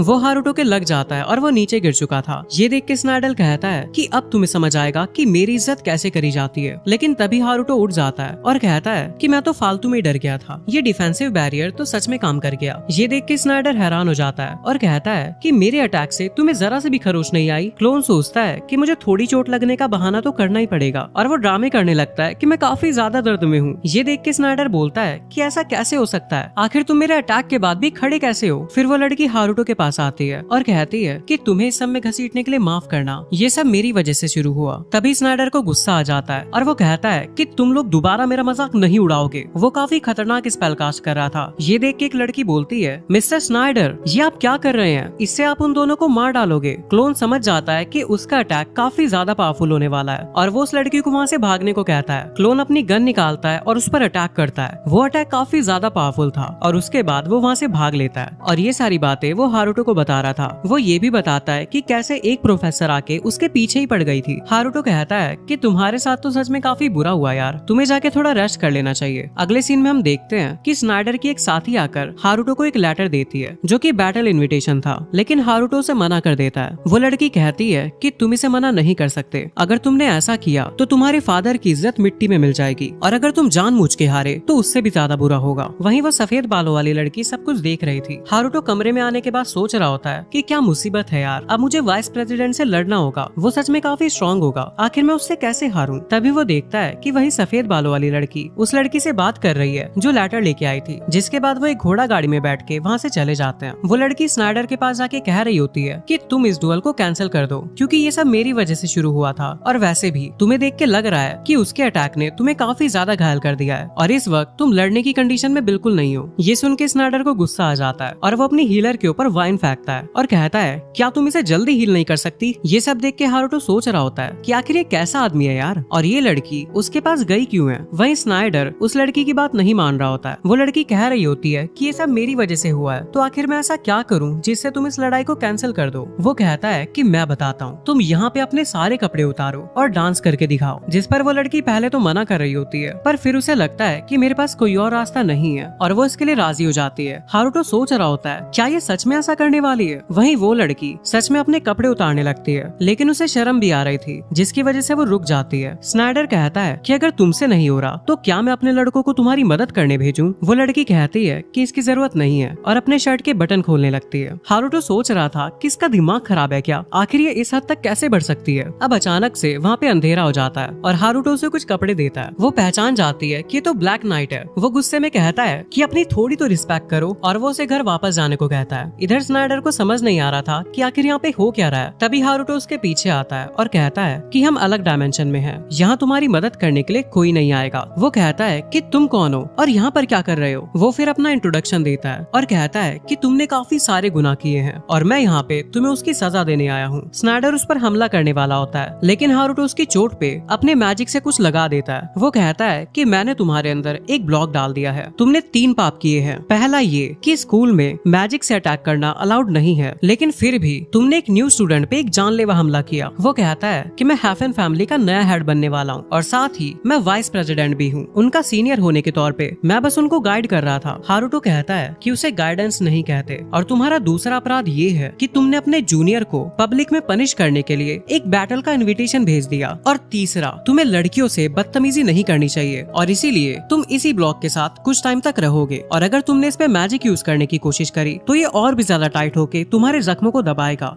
जिससे तुम्हें ही दर्द होगा और अपना हाथ खो बैठोगे। वो उसी वक्त उसे निकालने की कोशिश करता है, लेकिन वो और टाइट होके उसका दर्द बढ़ा देता है। हारुतो कहता है कि मैंने मना किया था ना, और तुम अपनी फाइट को कैंसिल कर दो, क्योंकि ऐसे तो तुम लड़ने से रहे, और जब तुम अपने पापों का प्रायश्चित कर लोगे मैं इसे हटा दूंगा। अब वो वापस रूम में आ जाते हैं और स्नाइडल दर्द के मारे जमीन पे पड़ा हुआ था। वो लोग आके उसे हील करने लगते हैं, लेकिन मैजिक के यूज से वो और भी ज्यादा टाइट हो जाता है। फिर स्नाइडल बोलता है, ब्लैक नाइट, मैं तुमसे इसका बदला जरूर लूंगा। अगले दिन हारुतो ना चाहते हुए भी सभी स्टूडेंट्स का सेंटर ऑफ अटेंशन बन जाता है। वो पूछते हैं कि क्या उसका लेवल सच में 2 है, क्योंकि उसने स्नाइडर को एक ही हिट में हरा दिया था। वो किसी तरह वहाँ से बच के बाहर आता है, लेकिन उसका दिमाग खराब हो रहा था, क्योंकि उसे लगा था उसकी इन सब हरकतों से उसे स्कूल से निकाल दिया जाएगा। लेकिन यहाँ तो इसका उल्टा हो रहा है। जब वो बाकी स्टूडेंट्स के पास से गुजर रहा होता है तो वो लोग भी इसी बारे में बातें कर रहे होते हैं कि वो कितना पावरफुल है, और कुछ लड़कियां उसे क्यूट भी बोल रही थी। वो अपने रूम की तरफ भागने लगता है, तभी टेरेसा उसे रोकती है और उसे फिर से अपनी रिसर्च लैब को ज्वाइन करने को कहती है। पर उसने पहले उसके क्लोन का दिमाग खाया था, इसलिए हारुतो कहता है कि मुझे सही से याद नहीं कि हमने पहले क्या बातें की थी। लेकिन वो कहती है कि मैं सारी चीजें तुम्हें दोबारा एक्सप्लेन कर दूंगी। फिर वो उसे बताती है कि स्कूल के अंदर 2 करिकुलम होंगे और उनमें से तुम्हें किसी एक में एनरोल होना पड़ेगा। पहला नाइट का कोर्स है, जिसके अंदर तुम्हें सभी मैजिक को यूज करना सिखाया जाएगा। दूसरा रिसर्च का कोर्स है, जो कि नए नए तरीके के मैजिक बनाते हैं और उन्हें यूज करने के तरीके ढूंढते हैं। वो कहती है कि ये तुम्हारे लिए परफेक्ट होगा, क्योंकि तुम्हारा इंटरेस्ट एंशिएंट मैजिक में है। लेकिन हारुतो फिर भी ज्वाइन करने से मना कर देता है। तभी एक लड़का उसे कहता है कि मैंने तुम्हें फाइनली ढूंढ ही लिया, और वो पंच बना के उसकी तरफ बढ़ने लगता है। लेकिन हारुतो उसे जमीन पे पटक देता है। वो सोचता है कि आखिर ये कौन बंदा है जो कि आते साथ मेरे ऊपर अटैक करने लगा है। तभी वहाँ पे मारियाना आती है। वो कहती है कि लायस, क्या तुम बिना वायलेंट हुए किसी को हेलो भी नहीं कह सकते? हारुतो देखता है कि ये तो मारियाना है, तो क्या इसका मतलब ये हट्टा कट्टा बंदा लायस है? मारियाना कहती है, हारुतो तुमसे मिले काफी समय हो गया। लायस कहता है कि तुम तो पहले से भी काफी ज्यादा स्ट्रॉन्ग हो गए हो। हारुतो कहता है कि योर मैजेस्टी, क्या आपको मुझसे कुछ काम है? लायस कहता है कि अरे फॉर्मेलिटी बंद कर यार, स्कूल में हम दोनों ही स्टूडेंट्स हैं। लेकिन हारुतो कहता है कि मैं तो मारियाना से बात कर रहा था। ये सुन के वो चिढ़ जाता है। मारियाना उससे पूछती है कि हारुतो, क्या तुमने डिसाइड कर लिया कि तुम कौन सा कोर्स ले रहे हो? वो कहता है कि अभी तो नहीं किया। वो कहती है तो क्यों ना तुम उसी लैब को ज्वाइन कर लो जिसमें मैं हूँ।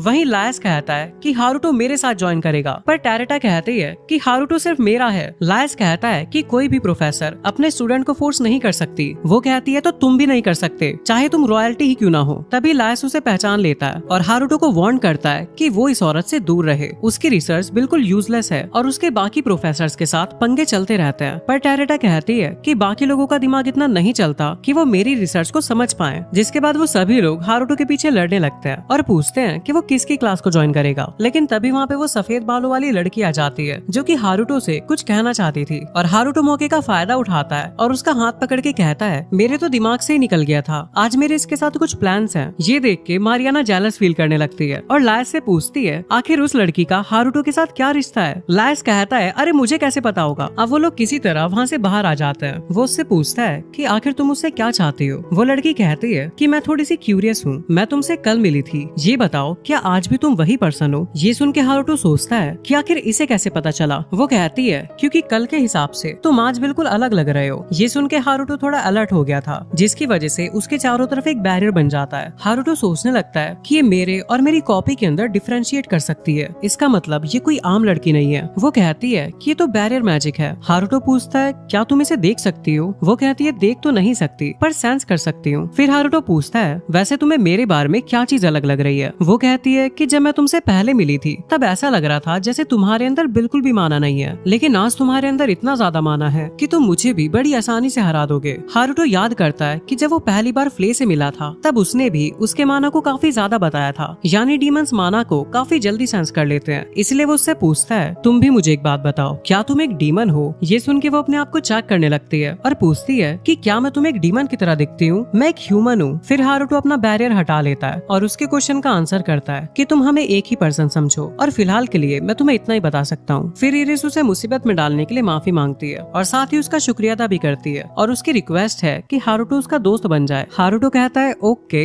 इरिस इस बात को हाँ समझ लेती है और ब्लश करते हुए कहती है कि तुम्हारा बहुत बहुत शुक्रिया। वो खुश इसलिए थी क्योंकि उसने जिंदगी में पहली बार एक दोस्त बनाया है। हारुतो उससे पूछता है लेकिन तुम मुझे ही दोस्त क्यों बनाना चाहती हो। इरिस कहती है कि हम बार बार एक दूसरे से मिलते ही रहते हैं, तो शायद भगवान भी यही चाहते हैं। हारुतो उससे पूछता है कि आखिर तुम्हारी जिंदगी में चल क्या रहा है जो तुमने आज तक एक भी दोस्त नहीं बनाया। वो लड़की बताती है कि जब वो पैदा हुई थी तो उसे अबैंडन कर दिया गया था और जितने भी लोगों ने उसे उसे अडॉप्ट किया उन सभी ने उसे वापस छोड़ दिया और ऐसा पूरी 4 बार हुआ। हारुतो पूछता है कि इसकी कोई वजह तो रही होगी। वो कहती है कि मैंने तो बस उनसे बात करने की कोशिश की। हारुतो सोचता है कि कोई भी डर जाएगा अगर कोई पैदा होते साथ ही बात करने लगेगा। वो बताती है उसके बाद मैं मोनेस्ट्री में रहने लगी, लेकिन वहाँ भी उसे अच्छी तरह से ट्रीट नहीं किया जाता था। लेकिन वहाँ पे एक प्रीस्ट थे जो कि उसका काफी ख्याल रखते थे। लेकिन जब वो 5 साल की थी तभी वो गुजर गए और क्योंकि वो इतनी आइसोलेटेड जगह पे रहती थी इसीलिए किसी ह्यूमन के साथ उसका इंटरेक्शन हो ही नहीं पाया और इसी वजह से उसकी सोशल स्किल्स काफी ज्यादा बेकार है और ना ही उसे ये पता है कि ह्यूमन वर्ल्ड में कैसे रहा जाता है। पर हारुतो कहता है कि तुमने गलत आदमी से दोस्ती कर ली है, क्योंकि मेरी भी जिंदगी ऐसी ही रही है, मेरा भी कोई दोस्त नहीं है, तुम मुझसे कुछ भी नहीं सीख पाओगी। ये सुन के इरिस कहती है कि ये तो परफेक्ट है, फिर हम लोग साथ मिलकर सब कुछ सीखेंगे। अब हारुतो सोचने लगता है कि अगर स्कूल में मेरे दोस्त बनेंगे भी तो वो काफी मतलबी होंगे, तो इससे अच्छा तो मैं इसी से दोस्ती कर लूं, इसकी वजह से मैं उन लोगों से बच जाऊंगा। और वो उससे पूछता है कि तुमने कौन सा कोर्स डिसाइड किया। वो कहती है कि मैं एंशिएंट मैजिक पढ़ने वाली हूँ। ये सुन के हारुतो सोचता है कि आखिर उसी के साथ क्यों, चलो कोई बात नहीं, मुझे एडजस्ट करना ही पड़ेगा। वो कहता है कि चलो ठीक है, हम दोनों साथ में एंशिएंट मैजिक सीखेंगे। इरिस बोलती है कि इतना सब सुनने के बाद भी तुम मेरे फ्रेंड बने रहना चाहते हो। ये बात सुन के वो काफी ज्यादा खुश थी और उसकी स्माइल देख के हारुतो सोचता है यार इसकी स्माइल तो चार्लेट को भी टक्कर दे रही है। फिर हारुतो कहता है कि तुमने मुझे सब कुछ तो बता दिया लेकिन अपना नाम नहीं बताया, और वो अपने आप को इंट्रोड्यूस करता है। वो कहती है कि मैं तो भूल ही गई थी, इंसान अपनी बातों की शुरुआत अपना नाम बता के करते हैं। वहीं दूसरी तरफ चार्लेट हारुतो के बिना काफी बोर हो रही थी। तभी अचानक से उसे ये सेंस होता है कि हारुतो के साथ जरूर कुछ इंटरेस्टिंग हो रहा है और वो ये चेक करने के लिए वहाँ पे जाने लगती है। वहीं फ्ले बेचारी रोने लगती है क्योंकि हारुतो ने उसे कैपिटल में आने से मना कर दिया है। लीजा कहती है कि मुझे दूसरों को सर्व करना बिल्कुल भी पसंद नहीं था, इसीलिए मैं अकेली रहती थी, लेकिन तुमने अपने आप को इस लाइफस्टाइल में काफी अच्छे से ढाल दिया, ये काफी इम्प्रेसिव है। और अपनी तारीफ सुन के फ्ले शर्माने लगती है। वो कहती है कि ऐसा इसलिए है क्योंकि पहले मैं डीमन किंग के लिए काम करती थी। लीजा उससे पूछती है वैसे डीमन किंग आखिर कैसे थे। फ्ले बताती है कि डीमन किंग बहुत ही काइंड थे, वो डीमंस और मॉन्स्टर्स को हमेशा पहले रखते थे, लेकिन इस काइंडनेस की वजह से उनकी दूसरे डीमंस के साथ बहस हो गई क्योंकि वो ह्यूमंस को भी काफी अच्छे से ट्रीट किया करते थे। डीमन किंग एक ऐसी दुनिया बनाना चाहते थे जिसमें डीमंस और इंसान साथ में शांति से रह सके और उन्होंने फ्लैश प्रिंसेस से पहले ही हारने का डिसाइड कर लिया था। लीजा पूछती है कि इसका क्या मतलब। फ्ले बताती है कि जब फ्लैश प्रिंसेस आई थी तो डीमन किंग ने सभी डीमंस को वहाँ से हटा दिया था और खुद को सैक्रिफाइस कर दिया। शायद उन्होंने प्लान बनाया था कि अगले जन्म में वो ह्यूमन के तौर पे पैदा होंगे। लीजा कहती है कि इसका मतलब वो इंसान बनना चाहते थे और इंसान बन के लोगों के पर्सपेक्टिव को चेंज करना चाहते थे। फ्ले कहती है हाँ। लीजा कहती है कि मैंने कभी नहीं सोचा था कि डीमन किंग ने इस सब के लिए इतनी ज्यादा प्लानिंग की होगी। फ्ले बोलती है कि सबसे ज्यादा अजीब बात तो ये है कि डीमन किंग का जन्म उसी फ्लैश प्रिंसेस के पेट से हुआ है जिसने उन्हें पिछले जन्म में मारा था। हारुतो ने उससे कहा था कि वो पिछले जन्म के बारे में सारी चीजें भूल चुका है, लेकिन डीमन किंग की एक आदत थी कि वो लोगों का नाम छोटा कर दिया करते थे और इसीलिए जब हारुतो ने फ्ले का नाम छोटा किया था तो उसे यकीन हो गया कि वही डीमन किंग है। लीजा उससे पूछती है कि वैसे डीमन किंग का नाम क्या था। फ्ले कहती है मैं तुम्हें बता रही हूँ पर ये तुम किसी से मत कहना। डीमन किंग का असली नाम था इरिसफिलिया। वहीं वो लड़की भी अपने आप को इंट्रोड्यूस करते हुए अपना नाम इरिसफिलिया बताती है। हारुतो कहता है कि तुम्हारा नाम काफी लंबा है, क्या मैं तुम्हें सिर्फ इरिस बुला सकता हूँ। इरिस कहती है हाँ, मैं भी पहले नामों को छोटा कर दिया करती थी, तुमने मुझे मेरे पुराने दिनों की याद दिला दी। इसके बाद हारुतो वहाँ से जाने लगता है। तभी इरिस उसे रोकती है और पूछती है कि क्या तुमने क्लास के लिए साइन अप फॉर्म भर दिया, अगर नहीं भरा तो हम साथ में चल के भरते हैं। हारुतो मान जाता है और कहता है कि चलो फिर मेरे रूम में चलते हैं। लेकिन रास्ते में हारुतो सोचने लगता है कि मैंने बिना सोचे समझे एक लड़की को अपने रूम पे इनवाइट कर लिया, पर अब मैं इसे डायरेक्ट मना नहीं कर सकता, काफी अजीब लगेगा। चलो अब आ ही गए हैं तो अपना काम निपटा लेते हैं ताकि ये जल्दी यहाँ से चली जाए। पर जैसे वो दरवाजा खोलता है वो देखता है कि वहाँ पे चार्लेट बैठी हुई है। उसे देख के चार्लेट चिल्लाने लगती है क्योंकि उसे लगा था कि हारुतो की गर्लफ्रेंड बन गई है, लेकिन हारुतो बताता है कि ये सिर्फ उसकी दोस्त है। ये सुन के चार्लेट को थोड़ा रिलीफ फील होता है, लेकिन चार्लेट को लगने लगता है कि काफी जल्दी ही हारुतो के पास 10 से 12 लवर्स हो जाएंगी, इसीलिए उसे तैयारी करनी होगी। हारुतो पूछता है कि किस चीज की तैयारी। वो कहती है तुम्हारी सेकंड वाइफ बनने की। इरिस को उनकी बातें थोड़ी अजीब लग रही थी क्योंकि ऑब्वियसली वो उसकी छोटी बहन है। हारुतो सोचने लगता है कि वो बच्ची है इसीलिए बचपने में कह रही है, लेकिन बड़े होने के बाद वो जरूर मुझसे नफरत करेगी। जिसके बाद वो दोनों लड़कियों को एक दूसरे से इंट्रोड्यूस करता है। फिर वो अपनी क्लास के लिए फॉर्म भरने लगते हैं, लेकिन वो अपनी क्लासेस का सिलेक्शन रैंडमली डाइस को रोल करके कर रहा था, जिसे देख के इरिस भी हैरान हो जाती है। पर चार्लेट कहती है कि चाहे वो कोई सी भी क्लास चुने वो हमेशा उसमें टॉप ही करेगा क्योंकि वो कोई आम इंसान नहीं है बल्कि एक काफी महान इंसान है। उसके बाद हारुतो चार्लेट को अपना फॉर्म भरने को दे देता है और वो उसकी क्लासेस सिलेक्ट करती कहती है हारुतो को उस पे पूरा भरोसा था, इसलिए वो चेक भी नहीं करता कि उसने क्या क्या भरा है। ये देख के इरिस हैरान हो जाती है। वो पूछती है क्या तुमने एकेडमी को कुछ हासिल करने के लिए ज्वाइन नहीं किया? चार्लेट कहती है कि हारुतो का गोल पढ़ाई लिखाई से अलग है, पर मैं तुम्हें वो नहीं बता सकती। अब हारुतो चार्लेट से उसका यहाँ पे आने का रीजन पूछता है। चार्लेट कहती है कि यहाँ पे मुझे जो भी करना था वो मैंने कर लिया, और वो वहाँ से जाने लगती है। इरिस को समझ नहीं आ रहा था कि आखिर चार्लेट इतनी दूर से यहाँ पे आई कैसे। तभी हारुतो आयरिस की आंखें बंद कर देता है ताकि वो एनीवेयर डोर को देख न ले। इसके बाद हारुतो आयरिस से कहता है कि चलो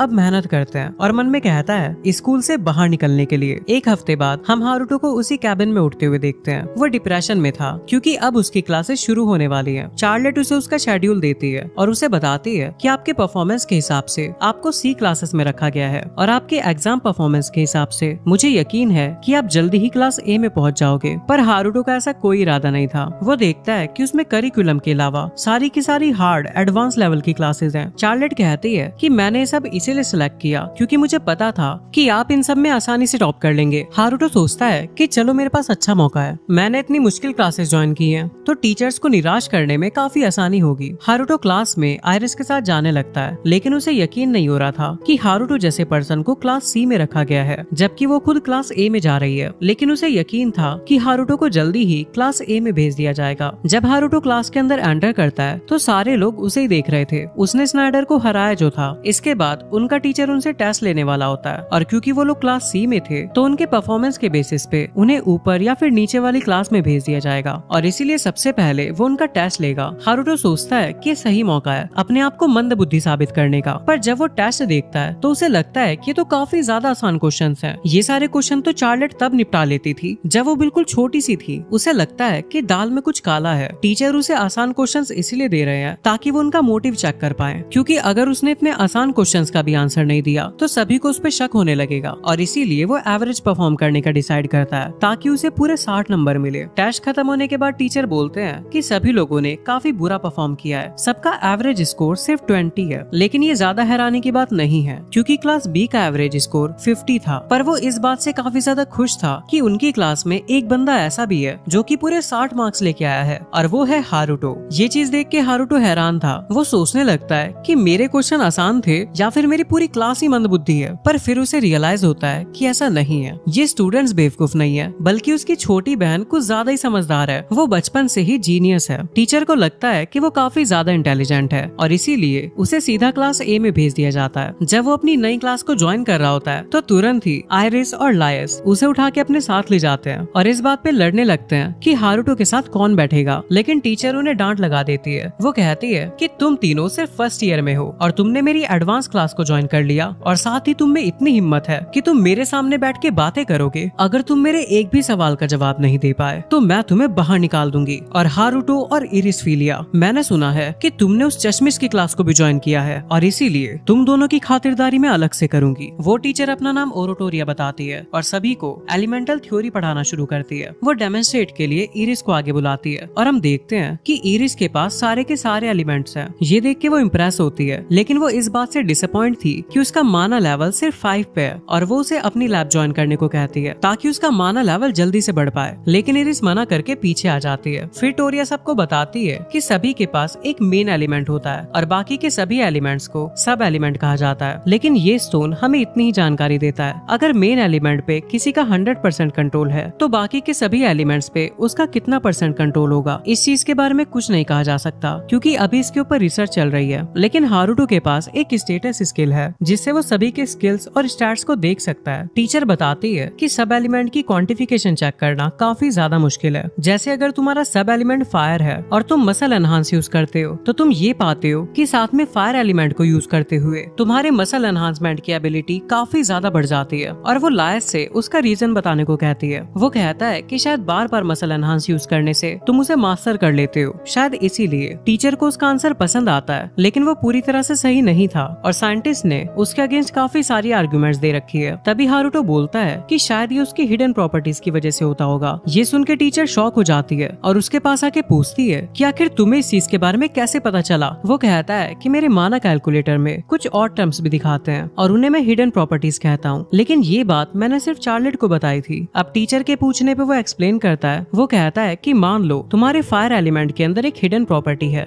मसल एनहांसमेंट। तो इसका मतलब ये है कि जब भी तुम फायर एलिमेंट को यूज करोगे तो उससे मसल एनहांसमेंट का इफेक्ट काफी ज्यादा बढ़ जाएगा। वो कहती है कि आखिर तुम्हें इस बारे में कैसे पता चला? ये तो वाइसोला की रिसर्च है। वो एक ऐसा पर्सन है जो कि काफी समय से हमें रिसर्च पेपर भेज रहा है और वो रिसर्च हमसे कई जनरेशन आगे है, इसीलिए हम उसे काफी सावधानी से समझ रहे हैं। यहाँ तक कि हमने इस बारे में रॉयल फैमिली तक को नहीं बताया, लेकिन तुम्हें इस बारे में पता है। मुझे यकीन नहीं होता कि इतना टैलेंटेड स्टूडेंट हमारे साथ है, तो क्यों ना तुम उस चश्मिश की लैब को छोड़ के मेरी लैब ज्वाइन कर लो। लेकिन हारुतो मना कर देता है। उसके बाद टोरिया पूछती है कि कहीं वो वाइसोला तुम ही तो नहीं हो जो कि अपनी पहचान छुपा के हमें वो रिसर्च भेजता है। लेकिन हारुतो कहता है कि मैं तो बिल्कुल नहीं हूँ। वैसे मुझे जानना है कि वाइसोला जैसा कूल नाम आखिर रख कौन सकता है। वो समझ गया था कि ये मास्टरमाइंड चार्लेट ही है जिसने व्हाइट आउल को वाइसोला बना दिया और वो रिसर्च पेपर उसी ने भेजे थे। इसके बाद हारुतो और आयरिस लैब ज्वाइन करने के लिए प्रोफेसर के पास आते हैं। ये सुन के प्रोफेसर और पॉल काफी ज्यादा खुश होते हैं और वो दोनों पार्टी करने के लिए वहाँ से चले जाते हैं। इसके बाद हारुतो और आयरिस एक जगह पे बैठे हुए थे और वो असल में हारुतो नहीं बल्कि हारुतो का क्लोन था जो वहाँ से चुपके से जाने वाला था। लेकिन तभी पॉल की चिल्लाने की आवाज आती है। जब वो वहाँ जाके देखता है तो वहाँ पे स्नाइडर को बांध रखा था। प्रोफेसर कहती है कि अरे हाँ, ये तो कल आया था, मैं तो इसके बारे में भूल ही चुकी थी। इसके ऊपर किसी ने स्पेल कास्ट किया है और ये मेरे पास मदद मांगने आया था। इसके ऊपर जो मैजिक यूज हुआ है शायद वो एंशिएंट मैजिक हो सकता है, इसीलिए ये हमारा एंशिएंट मैजिक पे रिसर्च करने का काफी अच्छा मौका है। अब वो एक लकड़ी को उसके ऊपर टच करती है जो कि वहाँ से आर पार हो जा रही थी। वो इरिस से पूछती है कि तुम्हें इसके बारे में क्या लगता है। वो कहती है कि ये दिख नहीं रहा है, शायद ये नॉन एलिमेंटल मैजिक हो सकता है। टोरिया कहती है बिल्कुल सही, ये एक बैरियर है जो कि नॉन एलिमेंटल मैजिक से बना है। हारुतो शॉक था कि उसने बैरियर के बारे में इतनी इन्फॉर्मेशन इकट्ठा कर ली। टोरिया जानना चाहती थी कि आखिर ये मैजिक किसने यूज किया और इन्फॉर्मेशन निकालने के लिए वो स्नाइडर के थप्पड़ ही थप्पड़ जड़ देती है। वो कहता है कि तुम्हारी हिम्मत कैसे हुई, तुम्हें पता है ना मैं हैफन फैमिली का होने वाला हेड हूँ। टोरिया कहती है मुझे इस बारे में अच्छे से पता है, लेकिन एक बात मैं तुम्हें बता दूं, मैं इस मैजिक को नहीं हटा सकती। इसका मतलब ये है कि जिसने इसे कास्ट किया इसे सिर्फ वही हटा सकता है। तो अब टाइम वेस्ट मत करो और बताओ ये मैजिक किसने कास्ट किया था।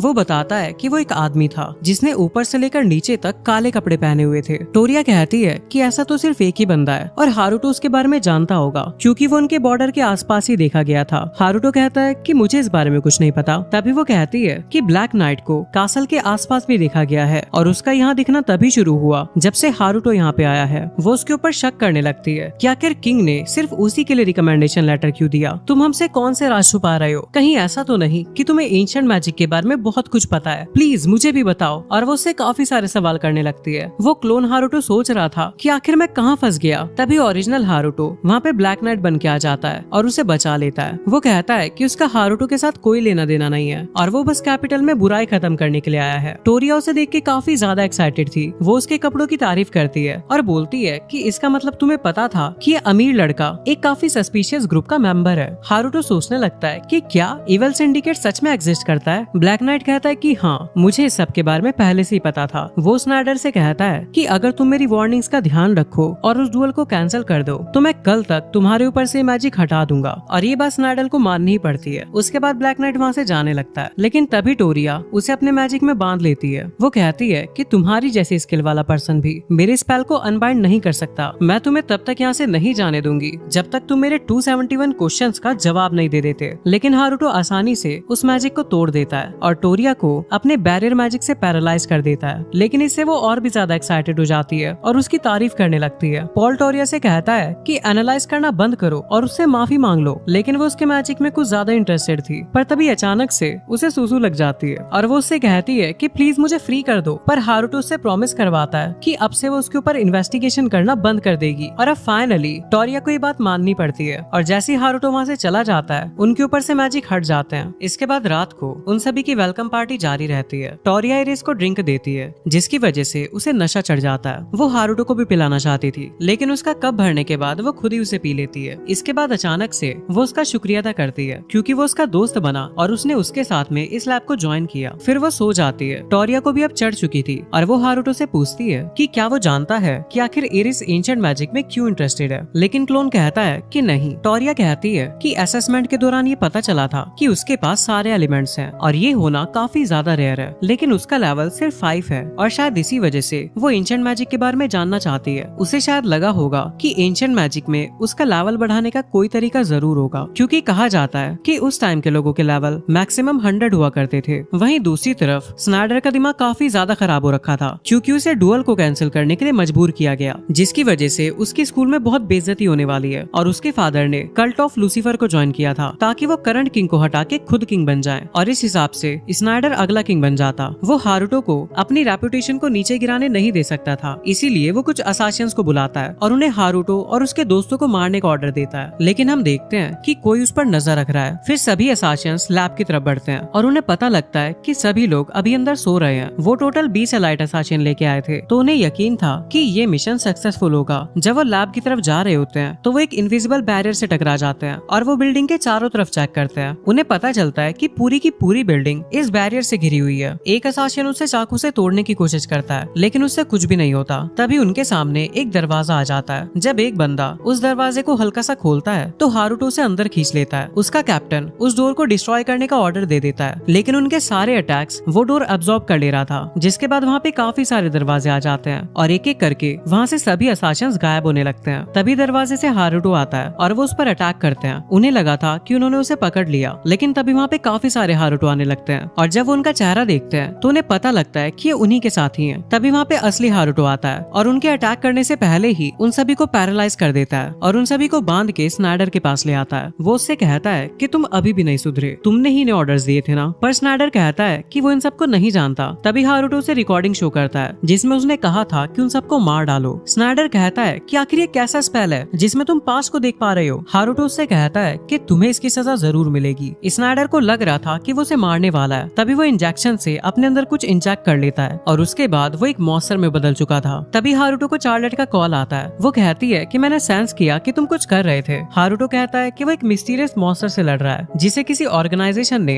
एक्सपेरिमेंट करके ह्यूमन से मॉन्स्टर बना दिया। लेकिन चार्लेट को ये सुन के बुरा लगता है। वो उस ह्यूमन को बचाना चाहती थी, इसलिए हारुतो सोचता है कि चार्लेट के लिए मुझे इसे बचाना ही होगा। उसके बाद वो हारुतो पे अटैक करने लगता है। हारुतो शुरुआत में तो उसे डॉज कर रहा था, लेकिन फिर वो अपने बैरियर से अपना डिफेंस करता है, लेकिन उसका कुछ फायदा नहीं होता क्योंकि वो काफी ज्यादा पावरफुल था। उसके बाद हारुतो अपने बैरियर मैजिक से उसे पंच करता है, लेकिन उसका कोई फायदा नहीं होता और वो मॉन्स्टर उसे अपने दोनों हाथों के बीच जकड़ लेता है। हारुतो उसके हाथ में बैरियर लगा के अपने आप को छुड़ा लेता है। वो मॉन्स्टर हिल नहीं पा रहा था। जब वो जोर लगाता है तो उसके दोनों हाथ कट जाते हैं, लेकिन उसके बाद उसने अपने आप को रीजनरेट कर लिया था। पर तभी चार्लेट को रियलाइज होता है कि उसका साइज पहले से छोटा हो चुका है, जिससे हारुतो समझ जाता है कि अगर मैं इसे श्रिंक कर दूं तो ये पहले जैसा हो जाएगा। जिसके बाद वो काफी सारे ब्लेड समन करके उसके ऊपर लगातार अटैक करने लगता है। धीरे धीरे उसकी बॉडी कट रही थी और छोटी होती जा रही थी और अब वो नॉर्मल हो जाता है। उसके बाद वो चार्लेट को गुड नाइट बोलता है और वो सोने चली जाती है। उसके बाद हारुतो स्नाइडर से अपनी अधूरी बात पूरी करने जाता है, लेकिन वो बेचारा डर के मारे वहाँ से निकल लेता है और अब उसके क्लोन की भी आंख खुल चुकी थी और वो सोचता है कि ये पार्टी सच में काफी ज्यादा मजेदार थी। पता नहीं क्यों पर धीरे धीरे ये सब मुझे पसंद आ रहा है। वो रियल हारुतो से कहता है कि तुम्हें भी यही लगता है ना कि हमारी ये जिंदगी पुरानी वाली से काफी ज्यादा बेहतर है। हारुतो भी इस पे एग्री करता है कि जिन लोगों से हम मिले हैं वो सच में काफी ज्यादा अच्छे हैं। अगले दिन हम फ्ले और लीजा को देखते हैं जो कि कैपिटल में इंफॉर्मेशन इकट्ठा कर रहे थे। तभी उन्हें वहाँ पे कुछ टर्की लड़के मिलते हैं। वो उन्हें इंफॉर्मेशन के बहाने एक सुनसान जगह पे लेके जाते हैं, लेकिन फ्ले वहाँ पे उन सभी की कुटाई करके इंफॉर्मेशन निकलवा लेती है। उसके बाद वो सभी लोग चार्लेट की एक और मीटिंग में पहुँचते हैं जहाँ वो सब कुछ बताने लगती है कि उन्होंने क्या क्या पता लगाया। चार्लेट कहती है कि यानी किंग और क्वीन में लड़ाई चल रही है और एरिस्टोक्रेट्स का भी सेम हाल है। उसे लगता है कि किंगडम खतरे में है, लेकिन लीजा को अभी भी यकीन नहीं होता और जॉनी उसे हारुतो की कल रात वाली लड़ाई के बारे में याद दिलाता है। जिसके बाद वो हारुतो की लड़ाई वाली वीडियो देखते हैं और कहने लगते हैं कि कितना ज्यादा अमेजिंग है। चार्लेट को लगता है कि स्नाइडर जरूर किसी इवल ऑर्गेनाइजेशन का पार्ट होगा। इसके बाद वो अकेडमी को इन्फिल्ट्रेट करने का प्लान बनाते हैं ताकि वो अंदर से सारी चीजों को एक्सपोज कर पाए, जिस बात पर सभी लोग एग्री करते हैं। वहीं हारुतो ये सारी चीजें देख रहा था और उसे यकीन नहीं होता कि जिस बारे में ये लोग इन्फॉर्मेशन इकट्ठा कर रहे हैं वो बात सच है, क्योंकि प्रोफेसर ने भी उसे कल्ट ऑर्गेनाइजेशन के बारे में कुछ बताया था। उसे लगता है कि इस सब के पीछे जरूर क्वीन का हाथ होगा और इसीलिए वो हर जगह पे नजर रखने लगता है ताकि चार्लेट अपनी इन्वेस्टिगेशन बिना किसी खतरे के पूरी कर पाए। और इसी के साथ ये एनीमे यहीं पे एंड हो जाता है। वीडियो को लाइक कर देना और चैनल को सब्सक्राइब करना मत भूलना।